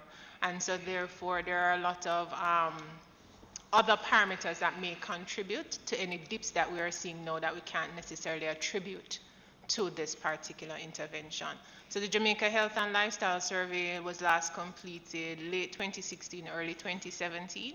And so 5 years to that date would be when we would again measure to see objectively if we have had a objective impact in terms of reduction in NCDs. Member Scott? Thank you, Chairman. Pierce, during the 4-year period that Market Me was contracted by the Ministry of Health and Wellness, they received 2 main contracts amounting to $52 million, plus there was also $13.6 million for outreach. We're really just, sorry, Member Stewart, but we're dealing with the first contract, and then we're moving to the second contract. So come back to that? Yes, could we, so we can take things in a sequence that we don't lose, which I'd ask everybody. I yield to you then. Yes, I apologize, but you'll get a chance. If anything, I'll put you first, given the fact. Sorry, Mr. Chairman, just a quick question for you, sir. No, just for you, through you, sir. What I'm not getting, as you mentioned the first contract and listening to the discourse between ourselves as members of this committee and the ministry officials, I think it is perhaps useful, Mr. Chairman, for us to explore the sponsorship, because what I'm getting from the PS that hasn't really that we haven't explored, and we should as a committee, is that when Market Me came to the ministry to seek endorsement, Market Me already had sufficient sponsorship from private sector, etc., and that presented a part of the uniqueness of the proposal as well. So when members spoke about the launch and the launch happening before the June or July started of the contract, Market Me would have already been funded by private sector as well. So the ministry just endorsed them. Member Taylor, we will be going through, I've made a note, everything, all the interventions, I'm making a note to do it. What I'm trying for us to do is to do things in a sequential manner, just so that there's a clarity and we're not all over the place. So because we'll speak about that and come back and go. So that is for the next meeting, Mr. Chairman. Well, I'm just saying I have a list. No, I'm just asking, is that for the next meeting? I'm sure it can It's 1 o'clock, so you know, Chairman. That would be Yes, September. I put it here. So it's for the next. No, I just Yes, want to get it from you if it is absolutely. the next meeting. Absolutely. All right, Mikhail. Because calm it's 1 down. o'clock. Absolutely. I know you want to go down to Manchester because things are not so pretty. But calm down. The second contract. So, having completed the first contract, which was for, you said about 15 million, there was a discussion to enter into a second contract, which negotiations started sometime in 2018. Am I correct? Or started maybe in 2018. This contract was an expanded contract on the first one. It was 3-4 times as much. It was actually much bigger and then cut back substantially. Now, there are a couple of things that I just want to put on the thing before I turn it out to members. Again, this was treated as a second sole source and treated as a follow-on contract. So I just want to make the clarification. We never use sole source as a methodology. Sole source means that there's only one supplier in the market. All right, so use the first one was an contracting. unsolicited proposal then? Yes. And the second one would have been a follow-on procurement. Using the Yes. direct contract. I only methodology. use it in the sort of No, colloquial but I just want terminology. to- Yes, I agree with you. And You want precision in everything. and You I- want precise dates. You want precise everything. You have to follow through with your precision because the media going to carry all what you're saying. So just be precise. Don't use it colloquial. Absolutely. So the point is that in the follow-on contract, you hear approval was granted by the permanent secretary. This was right. This was in January 2019. That's correct. Approval was granted. Who was the permanent secretary at that time? Me. Oh, so we have come to you now. All right. For utilization of direct contracting under Volume 2, Section 114E of the Handbook of Public Sector Procurement Procedure. This points to follow-on procurement where contractors already provided goods, services, or work, and additional goods, services, or works of similar nature are required to complete the procurement requirements. Now, there's some questions. Number one, you indicated here that in this case, they were on December the 18th of 2018, a request for proposal was issued to Market Me by you. Yes. With a deadline for submission of December 20th, 2018. And that was then further extended. Was there a reason? So the firm asked for an extension of time to complete the submission. All right. And then you made the point that they were asked to give 2 envelopes. That's correct. That's correct? Is that a normal procedure? Yes. What is it? Could you explain so that we can understand what it is? So in the normal procurement process, when we're using quality and cost-based selection. Then using what? Quality and cost-based selection. We try to separate the analysis of the quality from the assessment of the cost. And so what usually takes place is that 2 envelopes are presented. You open the technical proposal in the first instance and you do the evaluation on the technical proposal. So you're not influenced by what the value of the proposal is. And then you move then, once you're satisfied with the technical proposal, you move then to open the financial proposal. Yeah. So, in this case, you opened the technical, and what happened? So the technical was open and an assessment was done. Now, because we're using direct contracting, it is not the assessment that is done is based on the technical review. So it's not to exclude the firm. The ministry has already agreed that we are going to be engaging this firm. So what we're looking at now is the strength of the technical proposal. And So you have agreed to use this firm? Yes. So once we go to a sole or go direct contracting, Yes, it has already... Like you. It has already been agreed. And you wouldn't want Member Dalrymple to jump all over you, so It go has ahead. already been agreed. Once you determine that you're using this procurement Follow-on process. methodology, you would then know that you're using this firm to carry out the activity. No matter how bad the technical assessment?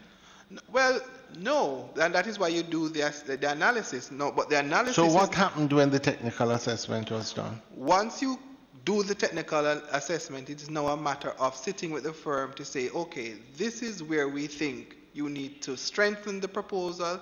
These are the gaps that we see. These are the things that we would want you to augment, what we'd want you to provide better clarity on. These are activities. We don't agree with this particular strategy for moving something. We prefer that you use this strategy.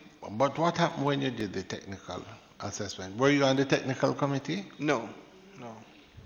Okay. What happened when you did the technical assessment? So when the technical was done, the threshold for agreement was 70%. What do you mean by threshold for agreement? So what we use that threshold in direct contracting to do is to see whether or not the proposal is meeting the requirements of the terms of reference. So what happens is that you use the terms of reference as your benchmark, and then you score based on the responsiveness of the technical proposal to the needs of the terms of reference. And then you are able in a quantifiable way to say the technical proposal has not yet reached the what do you call it? Threshold. The threshold of what the So terms of what reference happened is when asking. you did this proposal? What happened when you did the evaluation? So we did the evaluation, and the area that we found that was below the requirement was in the technical team that was being put forward. So we had the conversation with Market Me and said, look, the technical team that you have put forward is not strong enough. We need people with these types of skills and competencies.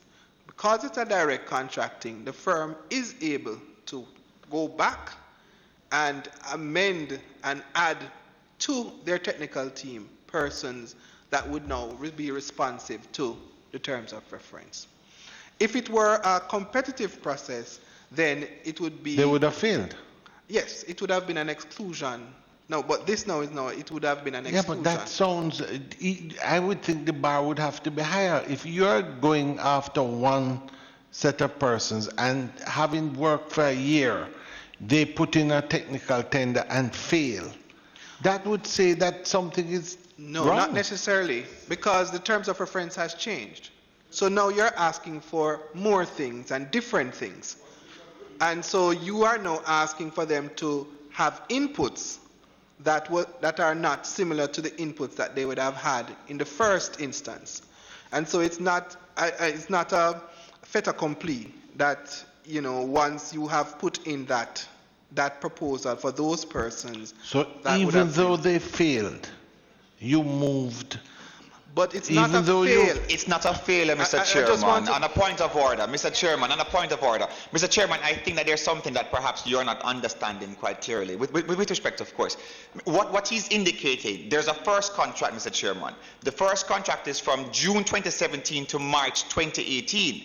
Now remember, Jamaica moves continued from March 2018 to July 2019. So there's a 15-month, just indicating that what you have here is that the terms of reference changed in 2019. No, wait, remember, could you repeat? No, because you're putting some facts that may not be. Repeat what you just said. Yes.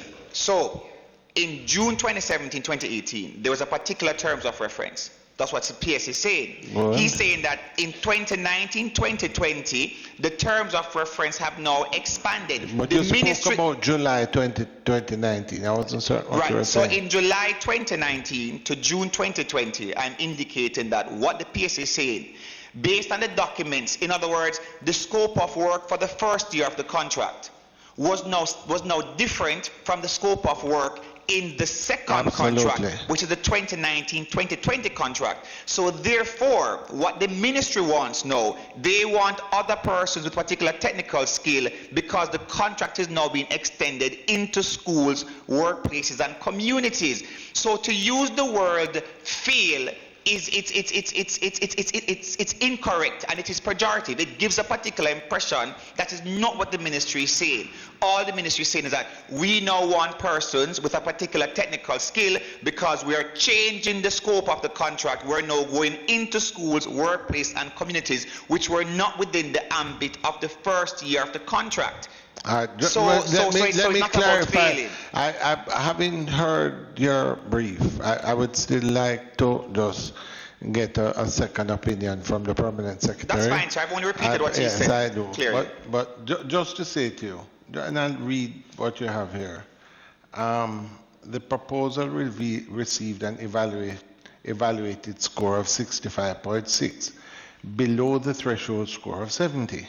However, the evaluation committee agreed to proceed to open the financial proposal, given the fact that the process was a direct contracting assessment. I'm simply making a point. That's a normal procedure? For direct contracting, yes. Okay, so then why do you use two envelopes? Because we did not want to be influenced in terms of what we want from the technical proposal. Well, now, you certainly when weren't. you use two envelopes, it's a mechanism to allow you to focus on the quality that you want without having to be constrained by the price in the first instance. Because the constraint of the price will come once you open the financials. So in this instance, you want to ensure that the quality of your product is what you focus on. And then you move to an interrogation of the price.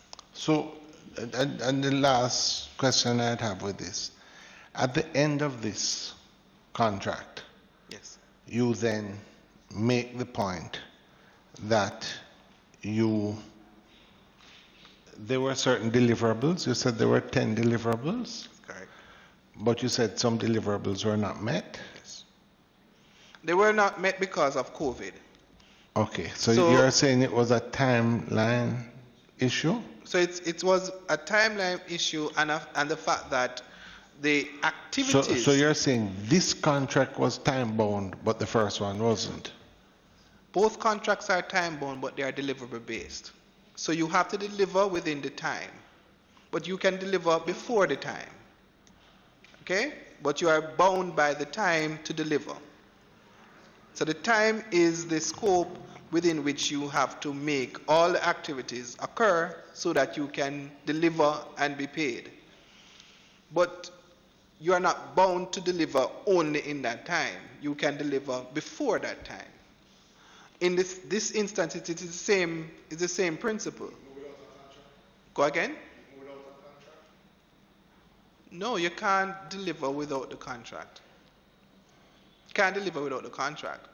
But if you interrogate the payment files for the two contracts, none of the deliverables were outside of the timeline of the contract. The first deliverable for the first contract was paid in September. September, right, Mr.? Yes. September of 2017. So when can we see then the new schedule of deliverables from the timeline that you have given, which is at June? Or you paid it out. Which is at June. What? When was it? June 2017 then. Right. So we will. So the time, the schedule of deliverables is indicative in a contract because there are several things that in a deliverable-based contract is always indicative. Was a launch on April? No, it was not in the contract. As a part of the deliverables? It was not. No.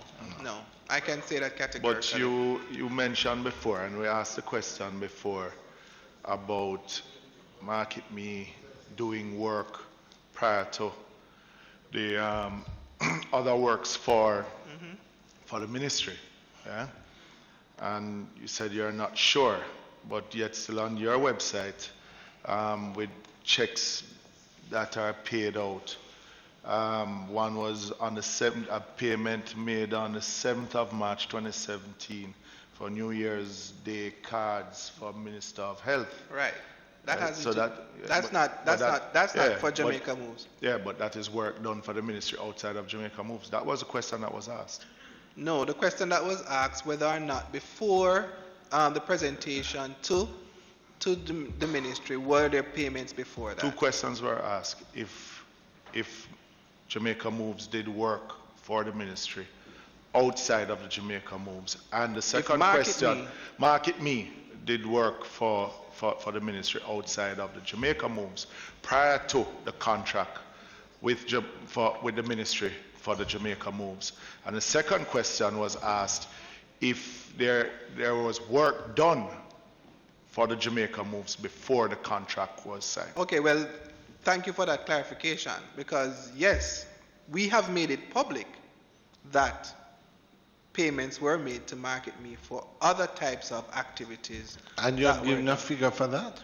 Go again? You had a figure for that, didn't Yes. you? How much is that? For the other types of Yeah, approximately $13 million. That includes work done from, say, the regional authorities? No. Did you also spend money from the Ministry of Health through the regional authorities? Yes.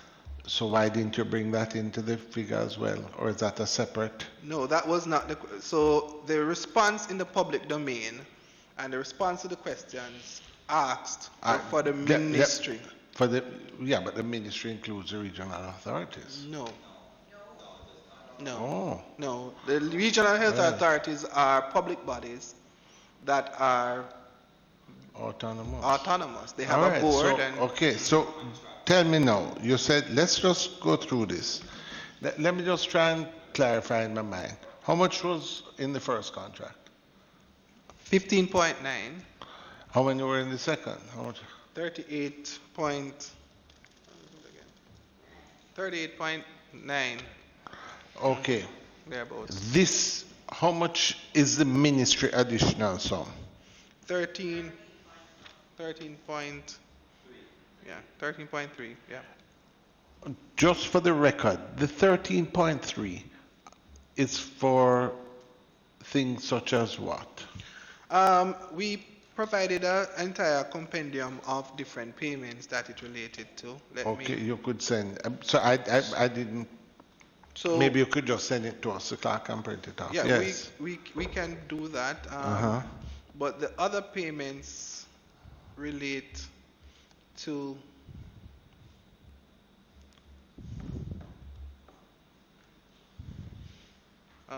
give me a second.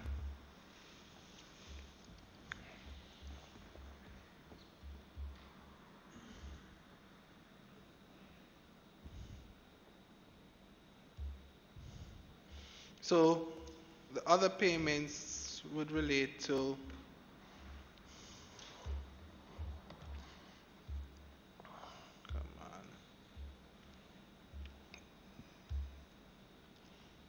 you have to give me just 2 seconds, sir. Just 2 seconds.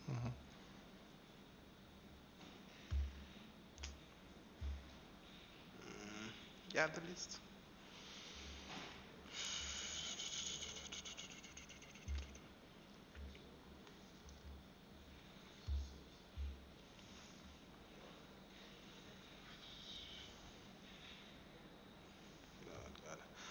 So the other payments relate to activities relating to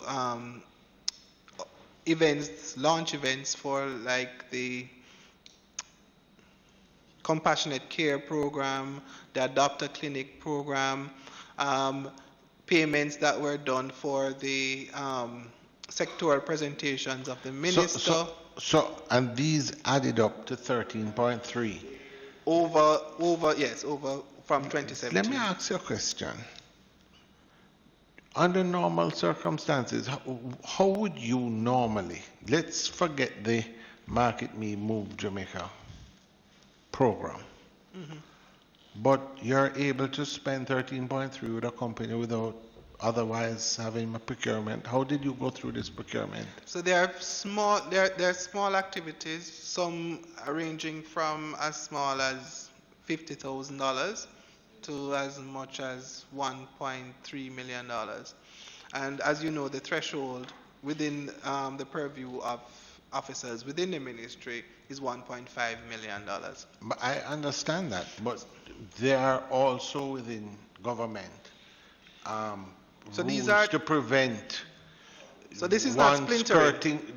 This is not. You know exactly where I go, but if you end up with 13.3 million. No, because it's not splintering. It is different discrete activities over a 4-year period, almost 4 years. A 4-year period? Over a 3 to 4 year period. So some of these were, what would the earliest of these programs?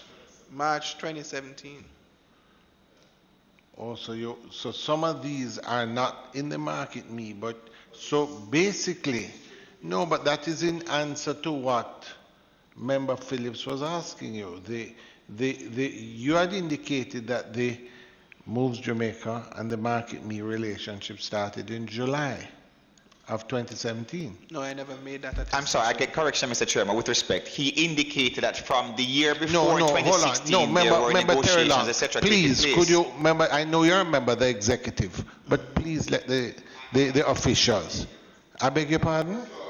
No, Member Terry Long, you don't know that you're a member of the executive? As I sit here as a member of the committee, Mr. Chairman. No, you know exactly what I'm saying, Member Terry Long. Mr. Chairman, the PS had said Member that clearly. Pierce. We all heard him say, yet last year they engaged from... Pierce, could you just clarify for us? You had indicated that in the contract was signed in July. So there was a discussion between yourself and Member Phillips. And I may be confused, but I thought you had indicated that even the things that were done before.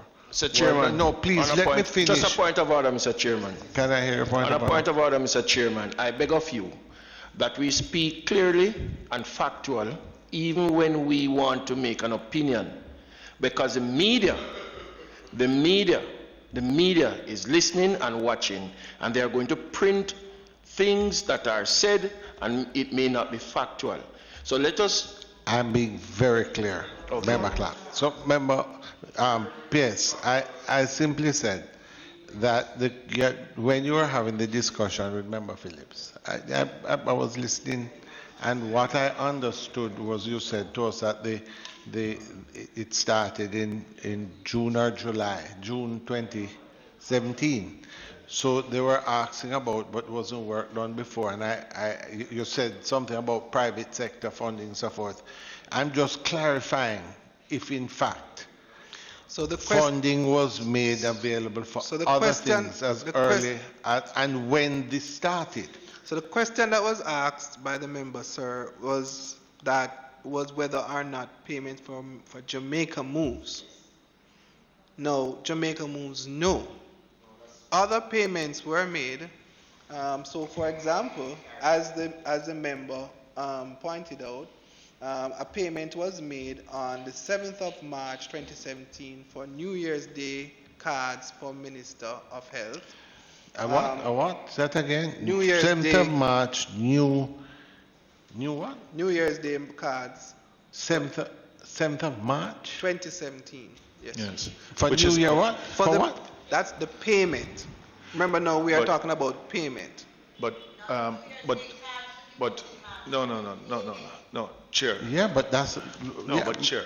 No, hold on, Member Phillips. Yeah. Yes, I'm going to yield because you had made some points, but I'm just trying to understand. New Year's Days cards for which year? That would be 2016. For 2017, it would be. No, it would be 2016. So, it would be 2016. Two New Year's Day cards. Yeah. The New Year was March. It was January 1, 2017. 17. Sorry. Yes. So it would be 2017. All right. So, sorry, my apologies. Right. So just for clarity, on the 7th of March, a payment was made to Market Me for cards that were delivered for January 1 of that year. However, you're saying that the contract was signed in January, which is what we understood here, but then you said the contract was signed after. So I'm just making the point. Who would have authorized delivery of those cards for January the 1st when they would have been given out? So it would have been authorized out of executive management. Yeah. That was not Jamaica Moves. It wasn't a Jamaica Moves. Actually, remember, Market Me is a firm that does. So you as executive would have authorized this on January the 1st? Would have authorized the production These cards. of, yes. So you authorized these cards. The permanent secretary at the time would have authorized. Who was the permanent secretary at the time? I think it was Ms. Templar had. Templar. I'm not sure at this time because there was a transition between permanent secretaries. This matter touches 4 permanent secretaries. Right, so there's a lot of transitioning that takes place, that has taken place over the time. But so there was a transition between when Elaine Foster Allen was on retirement or pre-retirement leave or going off on retirement. There was an interregnum before a new permanent secretary was appointed, and I'm not sure when the new permanent secretary took office to say, okay, categorically, that was what happened here. Mr. Chairman, just go ahead, ma'am. Because I just want to go back let him. Yeah, just want to go back to just your confirmation a while ago. When I asked the question if any payments were made before the signing of the contract. Right? And you said no, but yet still there is payment for Jamaica moves made on the 26th of May 2017. For tents, the Jamaica moves. So that's. Chairman, what is it that we're searching for? That we're twisting argument over and over. Mr. Chairman, what is it that we're searching for? That we all sit here and members from the opposing side is twisting and twisting and twisting the argument that is made clear in the first instance. Come on, man. It is now 1:15, Mr. Chairman. We have not ordered lunch for the technocrats. What we doing? Member Clark, with due respect, when I've allowed every member, I noticed you did not have any complaints when other members were having long dissertations. I ask of you, please let us know. I think one of the things we would like is to be I do not fair have a problem to when all you are members. structured, but when the chairman and members start to go over and over and twisting, that is when I have a problem, Mr. Chairman. Hold on, Member Clark, but with due respect. He gave the answer to it a long time ago, and you're twisting again. Member Phillips, please continue. I'm going to. Go ahead. You're saying these cards, how much do these cards cost? Just as a matter of interest. So the total was 34,870. 34,000. Huh? 34,870 Jamaican dollars. Yeah. So, no, members, could you please allow the members to ask their questions in peace? No. I'm seeking clarity, and please allow Member Phillips to continue. Member Phillips. No, Member Phillips.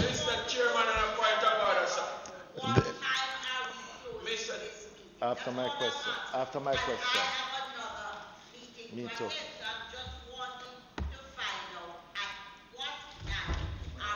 Can you just answer my question and then we... Please allow Member Phillips. No, could I am asking you, Mr. Chairman, on a point of order, to ask the member Phillips to make sure that his mic is off because he's using it in an unfair way. Because whenever his mic is on and yours is on, we cannot get ours on. Member Phillips, please proceed.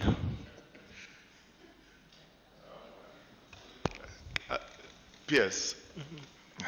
I sorry to keep going back to this. Exactly. But why coming back to the same question again? The question was asked if any payments was made prior to the signing of the contract. You said it wasn't January 2017, but June 2017.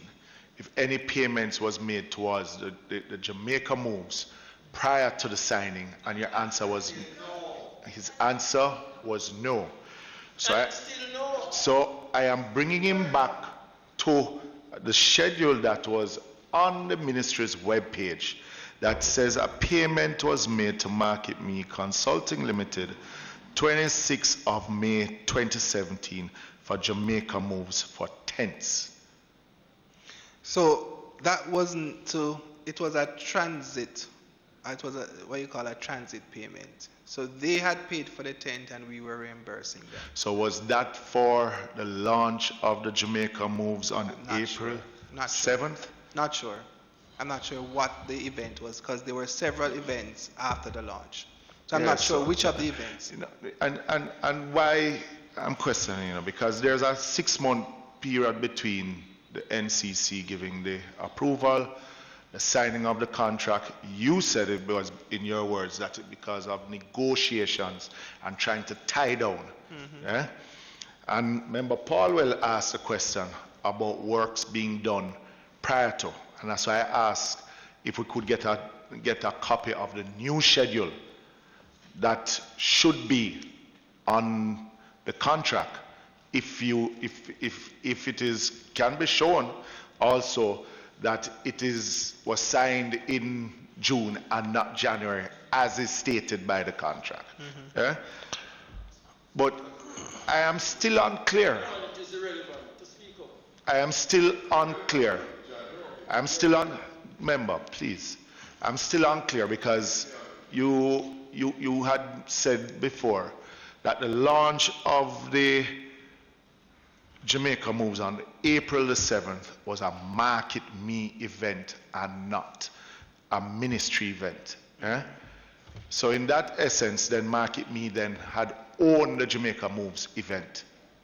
Right? So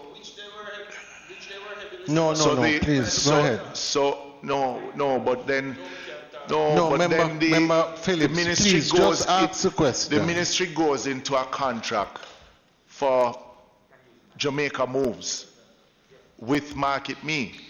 But I'm still not clear on who owned that. The concept you said came from Market Me. But does the ministry own it after going into a contract, or is it Market Me? Mr. Chairman, what you have to pay attention to, that Market Me was heavily funded by private sector in all of this. But 53 million of taxpayers' money went into it also. Compared to the $8 billion that NHF have to pay for medicine. Chairman, it's nothing. I beg you to... You know, members, I understand the one defensive move. No, Member Dalrymple, please. What is happening is that based on what's happening, it's a discussion between members. We have the technocrats. No, I would like to hear the response from the technocrats. Not Mr. from Chairman, the members. Technocrats keep saying the same thing over and over, and it is getting beyond it. Thank you. Stop it, Chairman. That is your contribution. You have nothing to contribute. I don't know why you bother come here today. I know it's difficult. Yes, Member Jackson. Which hunt, treasure hunt, all you want to do, because guess what? There's nothing that you're going to get out of this. Go ahead, Pierce. Go ahead, Pierce. So if I could hear the question again. I'm sorry. Yeah, the question. quickly, Mr. The question. Just, Mr. Hold on. Mr. Go ahead, Member Phillips. You had stated before, when I asked about the launch of the Jamaica moves on April the 7th, April of 2017. You said that I asked the question if it was a Ministry of Health launch, and you said no, because the contract started in June. I asked the question if it was a Market Me event, and your answer was yes. So I was asking the question because I'm unclear. If the Jamaica Moves event and the launch was a Market Me event, then going into a contract, why not then continue to sponsor events, but why go into a contract? Who owns Jamaica Moves? two different questions. So this payment that was made is as part of the sponsorship that the ministry had for the event that occurred. That is the April launch. That's well, I'm not sure if the April launch, but I do know that the ministry sponsored events was part sponsor. So you'd have other private sector persons who would sponsor, and then the ministry would sponsor. This payment relates to the sponsorship of the ministry. Now, the contract, we went into a contract for specific deliverables because the ministry wants a specific amount of interventions and a specific amount of outputs to drive its physical activity interventions. That is what we entered the contract. And based on the objectives that I have outlined before, that is what the contract was supposed to achieve. So that's why we went into a contract. In terms of who owns the Jamaica Moves, that is now a subject of negotiation, because the ministry's position is that we own the brand Jamaica Moves. However, the firm is of the opinion that they own the brand Jamaica Moves. Well, if they were the ones putting on the launch, then, I mean, and you say it was theirs, then... Yes, but there is clear... So now I'm not a lawyer, so that now we turn over to the Attorney General's chamber, and because that now is... becomes a legal matter. Of a legal matter. Because in your contract at the first one, 3.7, so all plans, drawings, specifications, designs, reports, other documents and software submitted by the consultant under the contract shall become and remain the property of the procuring entity, which is the ministry. Yes. Okay? When did they register the Jamaica Moves? Do you have any idea? I don't have the specific date, but I do know it is sometime in 2018 that it was registered. That's after the contract. It was after the first contract. After the first contract. And when did you realize that they had registered the...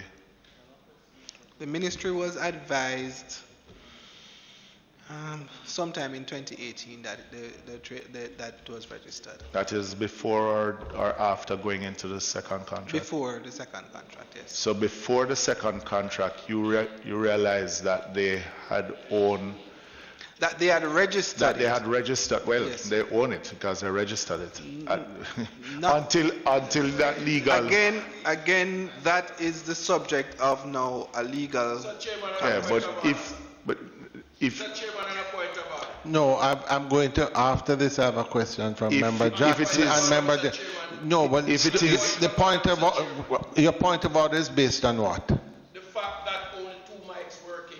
No, member, no, that, please, the mic system is what it is, and please, let the members finish. Everyone has had a chance, and I think the filibustering is unsightly. Member Phillips, please finish because I have the 2 and we'd like to wrap up. So did you, and I'll ask a question, so did the ministry go into the follow-up contract with Market Me because of the fact that they had registered even after seeing that the evaluation from the NCC was below failure? No. Yeah? No. And did you start discussions then about the ownership from before signing the second contract? Yes. It was a matter to be clarified. Yeah? It was a matter that was... Could you, members, please, so that's all. Was this an issue prior to the second contract? Yes, it was. And you moved ahead to sign it was not an the issue. second contract without clarifying you're going to invest more money in this venture without clarifying ownership? No, it was clarified. So in your mind it was clarified that the ownership was government, but there's a misunderstanding. That it was a misunderstanding. So that there is a misunderstanding. So there is a misunderstanding. So at the time of the negotiation of the contract, it was intimated to the government that the there was reason to protect the brand because it was subject to capture.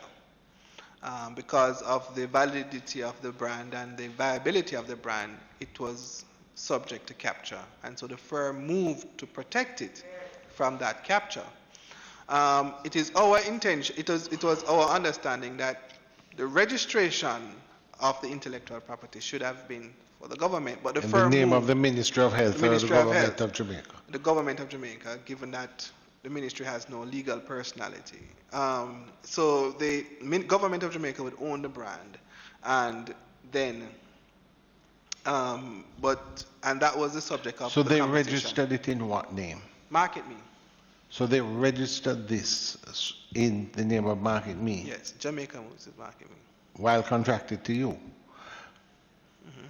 And it is explicit in the contract that you gave to us that all the rights and all the intellectual ownership would belong to the ministry. Would transition, because we understood at the time that it was already registered. So we said to them, okay, you need to transition it. We started a contract with them in 2017. Yes. So that is 1 year after, basically. No, but they did not register it in 2017. You said 2018, yes. But they were already in a contract with you. No, that comes to an end. The first contract No. The first contract, No. just follow me, please. The first contract had come to an end.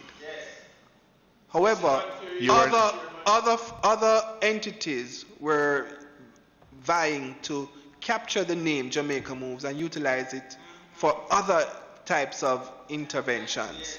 And so the firm moved to say, look, in order to protect this, we are going to register it so that persons would not, because the brand had equity that could be utilized. A lot of money has been Can you pumped then into look the at the brand. invoice for me then, Chair?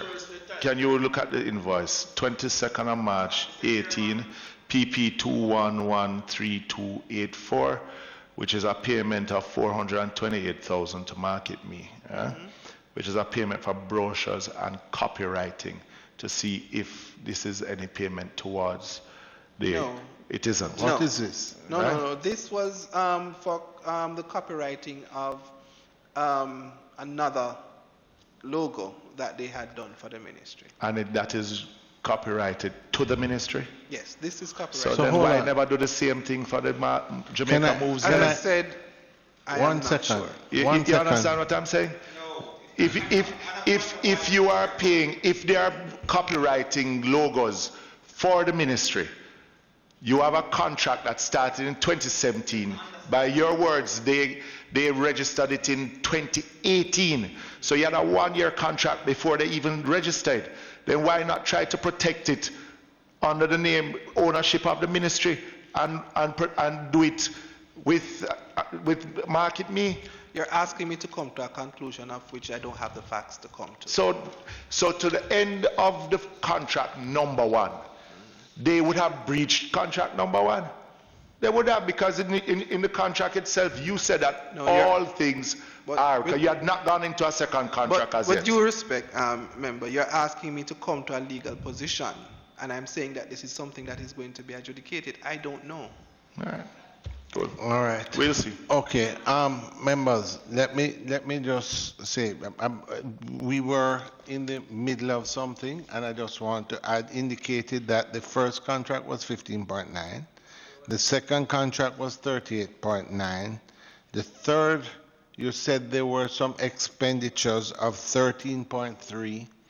You said there were other expenditures from the regional authorities. You have a number for that? Yes, I do, sir. So from the regional authorities, so for Sarah, over from 2017 onward, it's 2.9 approximately, which is the Southeast Regional Health Authority. For Northeast Regional Health Authority, from 2017 onwards, it's $946,000. From Western Regional Health Authority, it's $8.6 million. And for the Southern Regional Health Authority, it's $2.1 million. So that total is $13 million approximately. so that's another $13 million. Yeah. And then there is a contract that was let with the National Family Planning Board. The contract was let March 31, 2017 and came to an end. So that's March 31st, 2017. So that would have been running somewhat concurrent to the But it's a different campaign. a different campaign. Yes. And that one is how much? $4.9 million. Did that go through procurement? It went through the procurement process of National Family Planning Board, yes. Okay. When it's a procurement of National Planning Board and not certain what is a generic term, you have different types of procurement. Exactly, you didn't ask which procurement. What? I was asking you what type of procurement. No, National Family Planning Board is an agency of the ministry, right? So they have a board, and they are autonomous. They are a public body as well. So, yeah, but procurement that we understand, these things go to advertising and... No, not for this. This was a direct contracting. This is direct contracting as well? So let me ask you something. So you're saying to me, if you add the 4.9, the 13, I mean, I'm having trouble, I need a calculator. How much is the total sum here? It would be about 60. No, it has to be more than 86.5 $86.5 million. $86.5 million. And what I'm saying to you, which is the point that we are coming a full circle on, all of these contracts were given through mechanisms that did not allow them to go out to public tender. Am I correct? Yes. All right. Was the answer to that? Yes? Oh. Mr. I have a follow-up. No, I just wanted to hear. I didn't hear. I think that's the you know, Sir Brian, as I said to you, one of the difficulties we're having, there's no difference of opinion about programs. What we are here to do as an oversight committee is simply to look at the processes. And Member Clark, I would simply say to you that a judicial review, when I say that, a fair view of this, any one company that gets $86.5 million worth of contracts, none of them going to public tender, does raise some level of suspicion. So I simply leave it at that. There is more issues for us to look at, sure. And I'm going to, I will, yes, and the only person I really feel a lot of sympathy for is Member Stewart, who had indicated to me. But before I go, I just want to say that we have some issues to look at. We have the whole issue of the conflict of interest and how that arises, and the Caribbean moves, the sponsorship, and we have some reports to come in. So it does look, as Member Dalrymple had said earlier, we are going to have to, I'm going to suggest, members, that we try and wrap this up next Wednesday and get it out of the way. Yes, that's what he reminded us yesterday. You weren't here. No, I'm sorry, Mr. Chairman. Mr. Chairman, while they discussed that about the timing, I think, Mr. Chairman, from what the permanent secretary, from what the permanent secretary indicated to Mr. Chairman, I think it is important that we note for the record that the second contract was $13.9 million, and that some agencies who were autonomous entered into their own contracts. the subsidiary set of contracts that we refer to total, that, Mr. Chairman, it is important that we realize that Sierra and all these other persons they exercise their own contractual purposes separate from the Ministry of Health. So the contracts themselves were completely different, and we don't want to give the impression it was one contract because it was not. I have not recognized you. Member Stewart, please proceed. Thank you, Mr. Chairman. Rumbles along regularly. Thank you, Chairman. I've been quite patient. Yes, you have been very patient. I'd ask a question to the distinguished permanent secretary, and I noticed that over the 4 years there has been payment of $52 million, and there was also an outreach public relations work for $13.6 million. Do you have a public relations department in the ministry, and why was this necessary for you to have source outside contract for $13.6 million? Yes, so thanks for that question. Through you, Mr. Chairman. The ministry does have a public relation and communication team of 2. However, that public relation and communication team has the responsibility for the entire ministry, and as part of the toolkit of the entire public service, the outsourcing of activities is part of how we operate. And so it is not unusual nor uncommon for us to utilize private sector firms to implement activities once we identify that we need the type of support that we do. Separate from that, there are also other activities that are dedicated to this team of persons that they will have to undertake. You will understand and appreciate that the ministry has a very heavy program for communication at all levels, and therefore the augmenting of the team through interventions is very important. But I do want to make one point, though, that it's very important that we do not see the entire sum as one contract. No, it's very important that that is made for the record, because it's not. No, and for the purposes of the civil servants that are here, and for our own the process, you will have to understand that a day-to-day decision is made on all of these activities, and sometimes we don't see each other, meaning that a unit may make a decision to hire someone, and they don't necessarily consult with another unit who may be also negotiating to hire that same someone. All of these of the contract that are purchase orders in most instances, so they are not things that would percolate up to procurement. There are individual instances of purchasing of goods and services that are paid to the suppliers, not necessarily from a procurement transaction position. Remember, there's a threshold of $1.5 million that you are allowed to utilize direct contracting without having to go through any procurement procedure.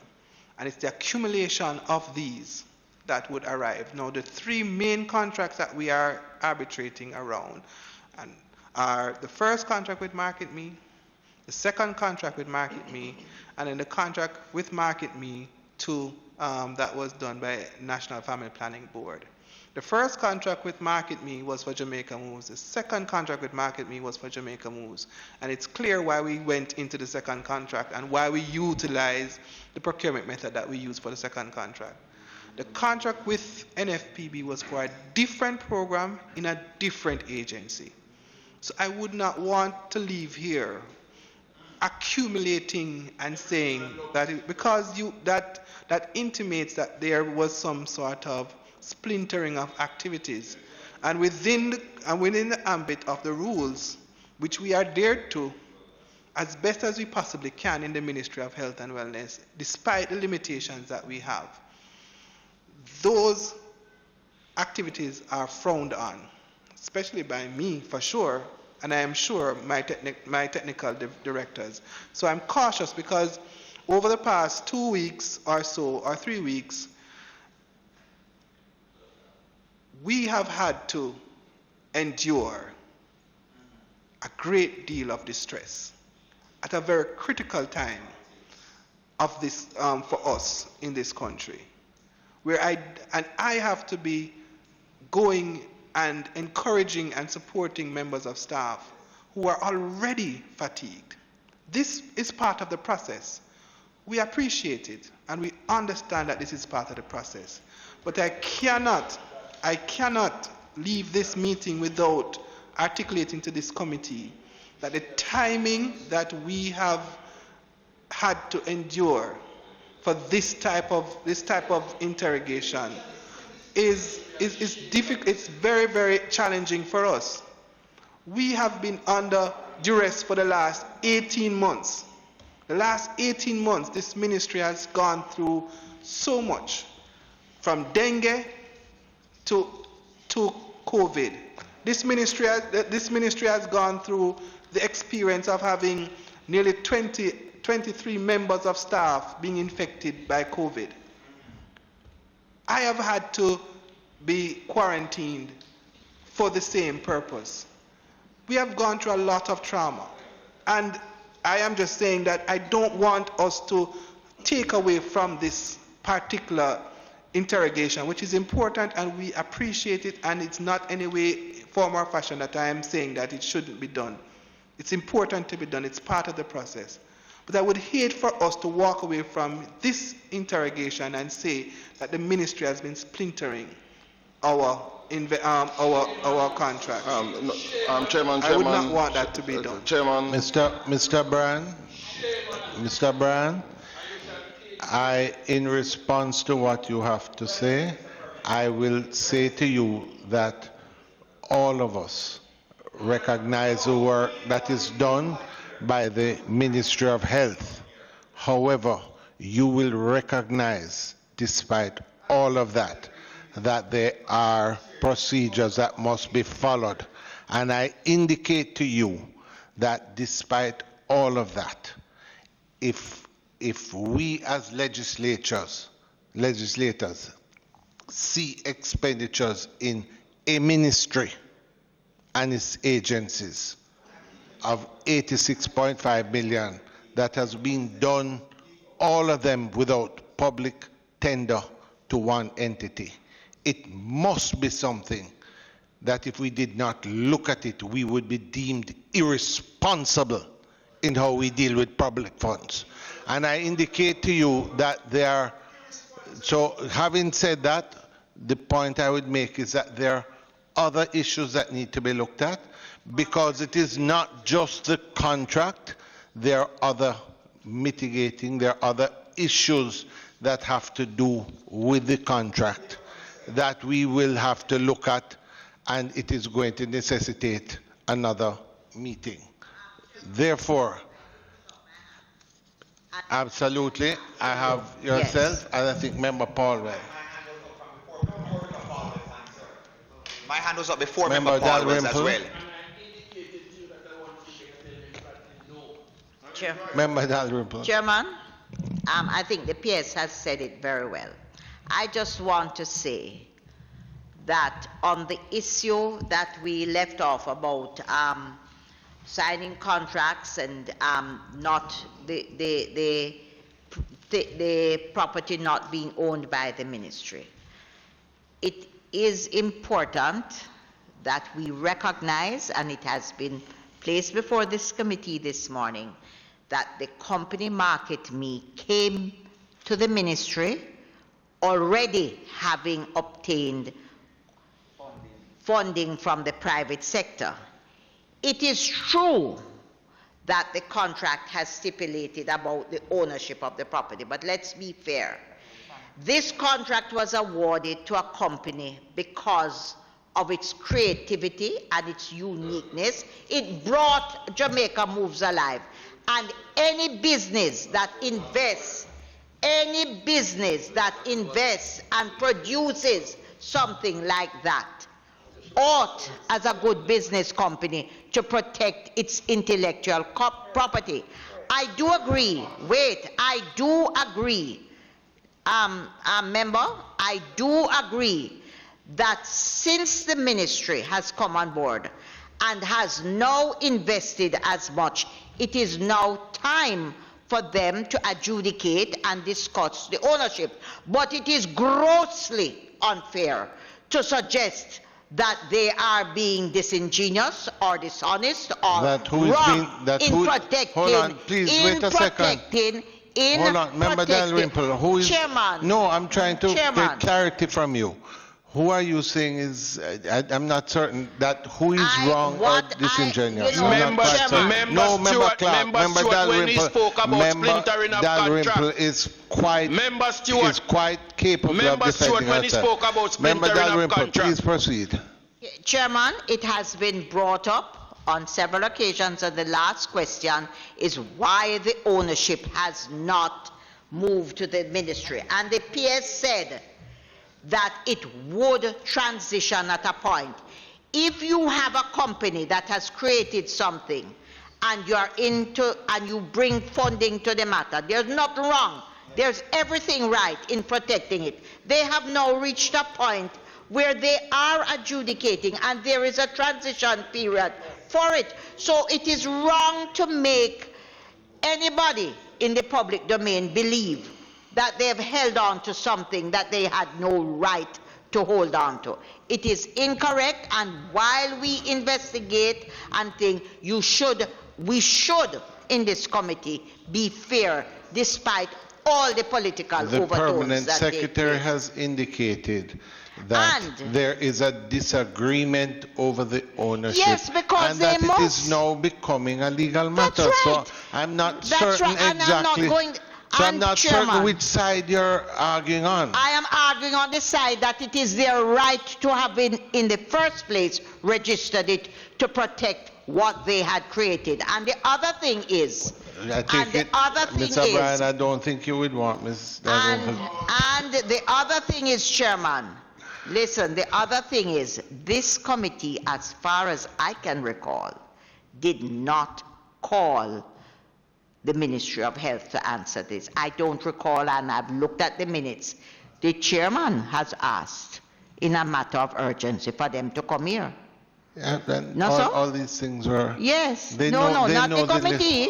The chairman asked for the ministry to come here, so there must be some urgency because we never discussed it. It was never the decision of this committee. So all I'm saying to you, while we appreciate the process and while we understand what must be done, it was not the committee, Chairman. You asked for it. While we appreciate the process, while we appreciate has to be done, we have to be careful of our motives. Because let us not kill and try to destroy a program that has served this country well, that has done well for Jamaica, has been recognized in the Caribbean, and has been recognized internationally. Let us not do that in the name of politics, for God's sake. Yes, Member Paulwell. Member Dalrymple, I'll reply to you. Chairman, just to be clear, Chairman. Mr. Chairman. I want to be clear because there were some commitments given earlier. So there were three things. One was to ensure that we get the submission that was made justifying the unsolicited bid. Secondly, the PS had undertaken to just check for me what happened in 2016, if we have evidence of work being done. And thirdly, PS, just in response to your comments, your last comments, one of the difficulties and why there appears to be some confusion is that while you were negotiating on the Jamaica moves, there were works being done simultaneously. And perhaps that is a practice we might want to suggest should not happen. I think that's one of the learnings from this, because there's great confusion because Market Me was doing work before in the ministry, while you were negotiating a very substantial and substantive bit of assignment. And that has created some difficulty for you, I'd submit. Mr. Chairman, if you just allow me, two things. I just want to be clear. Why I needed to make that comment is because several members of the team at the ministry have been attacked personally around this matter, where people don't understand the intricacies and the separation between the work of the civil servant and the politics and the political and the policy aspect of what they do. So people tend to want to accuse the civil servant for all sorts of malfeasance when there is none. The process for us Shame on the opposition. And it so must be laid at your feet. Several Hit me members, all you want to, stone me all you want to, but it must be laid at your feet. Several members of the team have come to me in distress over all of the accusations, and because of how the whole matter has been played out, persons are being impacted negatively. And therefore, Mr. Bryan, and therefore it is important for us to fully ventilate all the issues and get them out as quickly as possible. But Chairman, I wanted to make it very clear. I did not want, and that is why I had to make that clarification, I did not want for us to leave this place with anyone impugning the work of the technocrats in the ministry by saying words like splintering. Because within the public sector, that's a trigger word for all sorts of things. And I don't want that to be setting up anything. The lives of the technocrat, Michael Stewart. All right. Anyway, the other thing though, Chairman, is the fact that I'm still on vacation leave, sir. Yes. And I'm asking if you can just give me a little, nobody come next week, please. If there's a difficulty, let me just say this, members, we are at the mercy of the Parliament will shortly go on recess, and this is a matter that, for the same reasons that you have just said, I would like us to just see to the conclusion of it once and for all. So I'm proposing that we meet next week and we just finish the debate so that we can move on.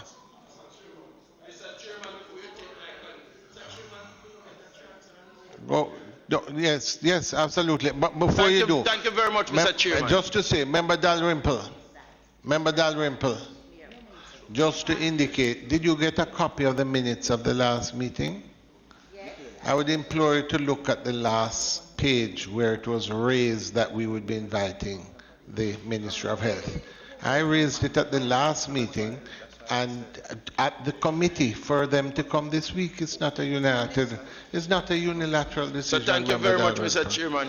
Go ahead, Member. Thank you very much, sir. Now, Member Clark. Now that the pace. Hold on. No, Chairman, allow me to read what it says. It says, he, referring to you, the chairman, said that there were reports in the media about contracts between the Ministry of Health and Wellness and Market Me Limited. And he, it's referring to you, suggested that the ministry be asked to appear before the week. It is you who have instinct. No, I'm simply making, Member Dalrymple, I'm simply saying that it came to committee. You asked me to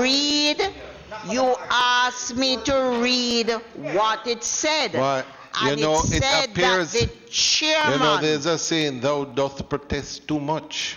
No, I would suggest to the members that tone down a little bit. Let the process, we are an oversight committee. Please, let us do the people's work even before we do the party's work. Did you invite me to read the particular passage? So I'm just reading. You invited me to do so. And that's what you did. And I simply did it simply because, as always, we put these things before the committee.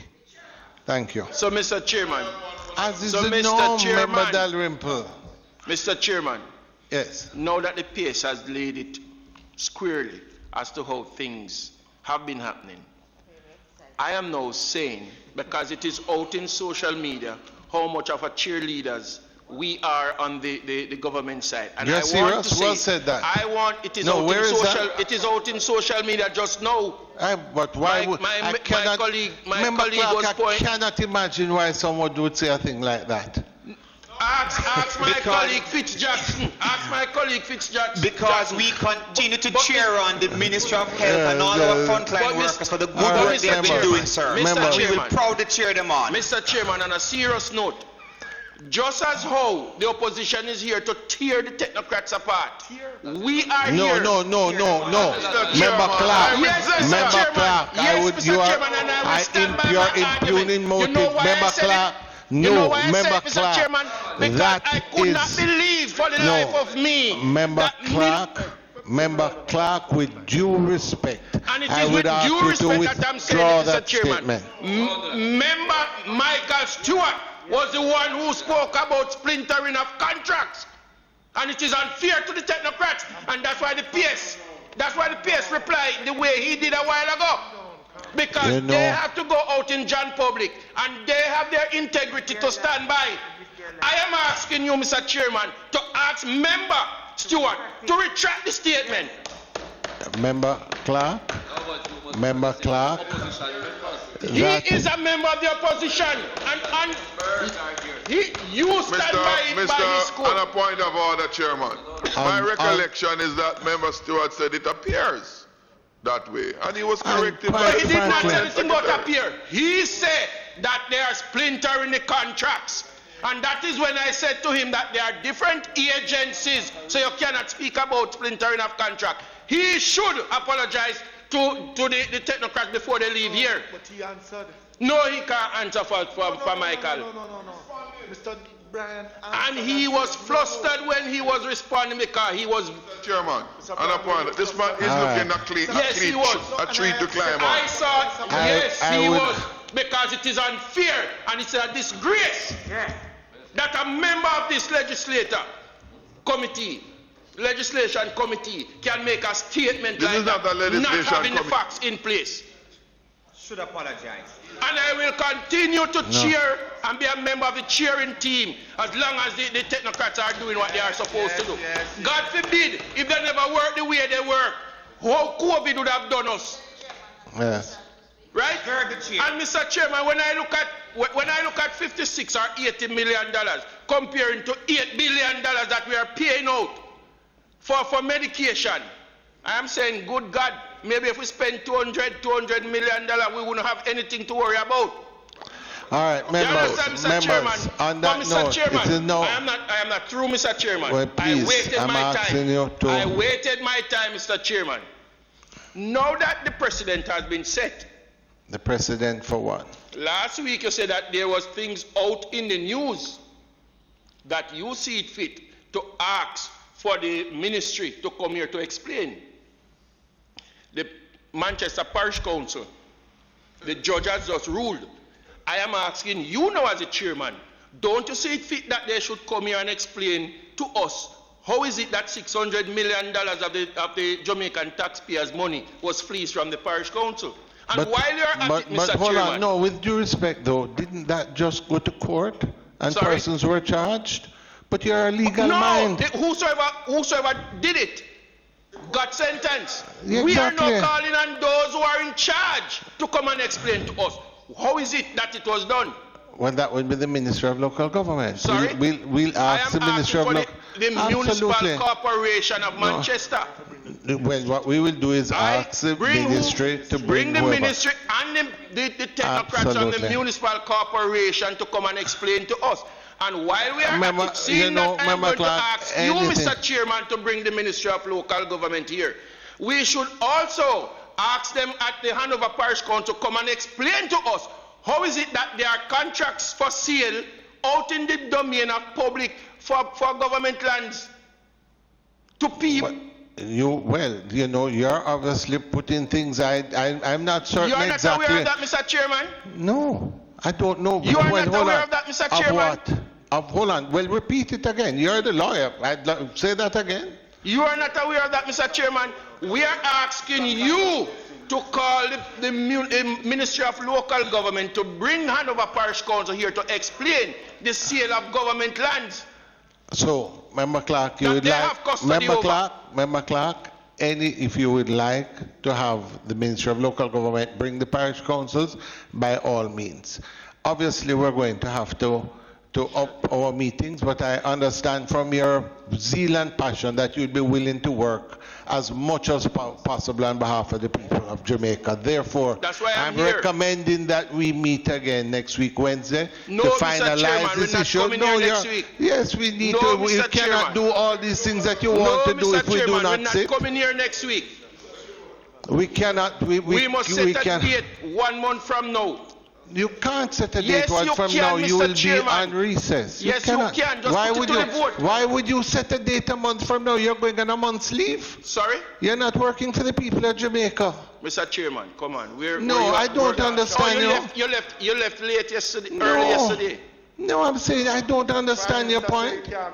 No, members, I simply, members. No, we're not talking about committee. Members, sitting up the house. Members, this is, I must tell you, to me, just looking on, it's a bit unseemly. Let us, look, we have some work to complete, and I'm asking we need to set a date. We are about to go on recess. You cannot leave these things hanging indefinitely. My suggestion is a month from now, Mr. Chairman.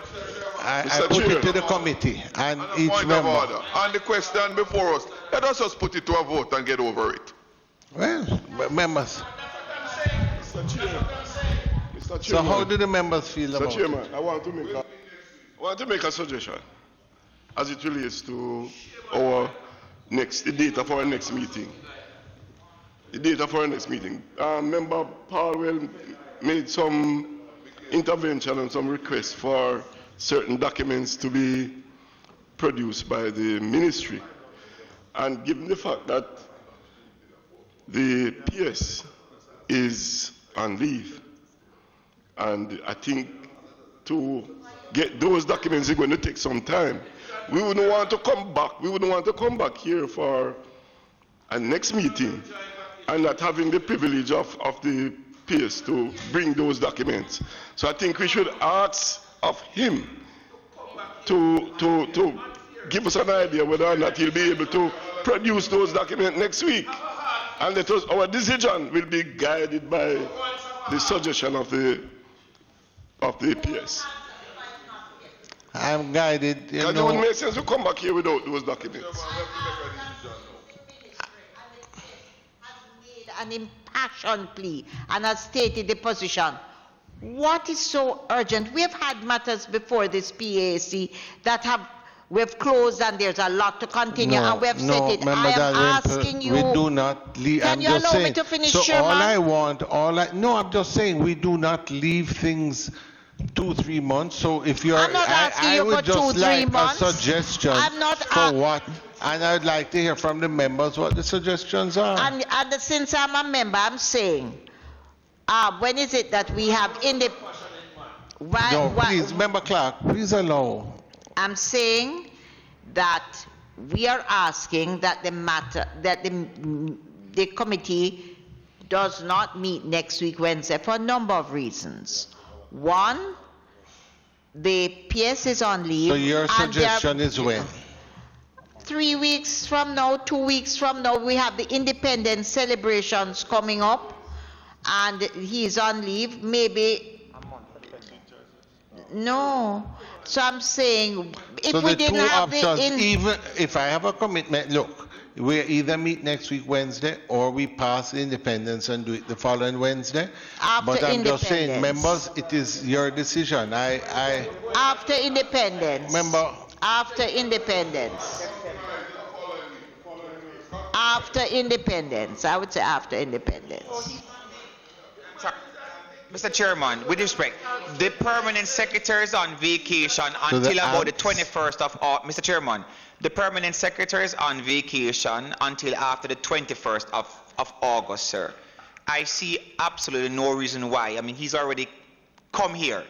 He indicated quite passionately about everything that has happened for the last year and a half whilst he's been permanent secretary, including losing time, they haven't been quarantined under suspicion of having caught the COVID virus, the COVID-19. So we could reasonably come back here the first week in September after he would have spent some time with his family during his vacation, sir. Member I move for Phillips. August 12th. Compromise. Member Phillips? Member Jackson, let us just try and find some compromise. I'm easy. Member Jackson, what do you say? Listening to the plea from my colleagues for us not to meet next week, let us postpone it a further week to August 12th. Member Dalrymple, you are in agreement? Member Paul Weller? I'm good with that, Chair. Well, look, the overwhelming support is for the 12th. Members, we do recognize, one second, we do recognize that the House may go into recess, but if there's a commitment for us to do it, I'm certain that we can speak to the clerk and But there isn't a commitment by all of us. It must be unanimous, Mr. Chairman. No.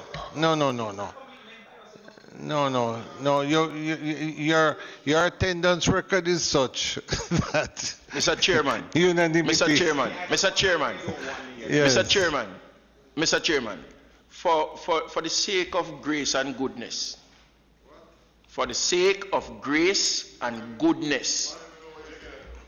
you know pray. You're not a praying man, so I don't expect better from you. Let us ask the goodly gentleman. He spoke earlier and he said that for 18 months they have been dragged over the hot coal, so to speak, because of the work that they have to do. Member Clark, just I hear me out, understand sir. your point. Just hear me out now, Mr. Chairman. Member Clark, Mr. Chairman, just hear me out now, sir.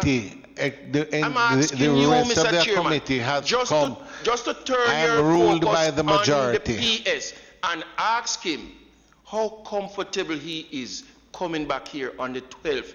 The gentleman has his family to think of. He need to spend a little time, Mr. Chairman, with his family. Do, may I beg you? 14 days from now is, I want to know when last you had 14 clear days. Mr. Chairman, all right, members, I just put it to the vote. All in favor? All right. Chair, but just I understand. Just the information, the things that we have sought to get from the PS, if during that time we can get the those. clerk will be in touch. Yeah. We had made a series of things, and I would love to be able to give you a commitment that it would be a short and sitting, but one never knows how it will go. But let me just in closing thank you, PS, and your team, and just to indicate to the entire ministry our gratitude at the work you do, and for you to understand that what we do is simply put in place things to ensure that probity is kept, and that this is not a matter of anything outside the off stump. So we leave it at that. So thank you. I want to thank the entire team, although you were the opening and closing batsman. You didn't allow much intervention from the other side of the wicket. So thank you, and thank you for your team. Meeting is now adjourned.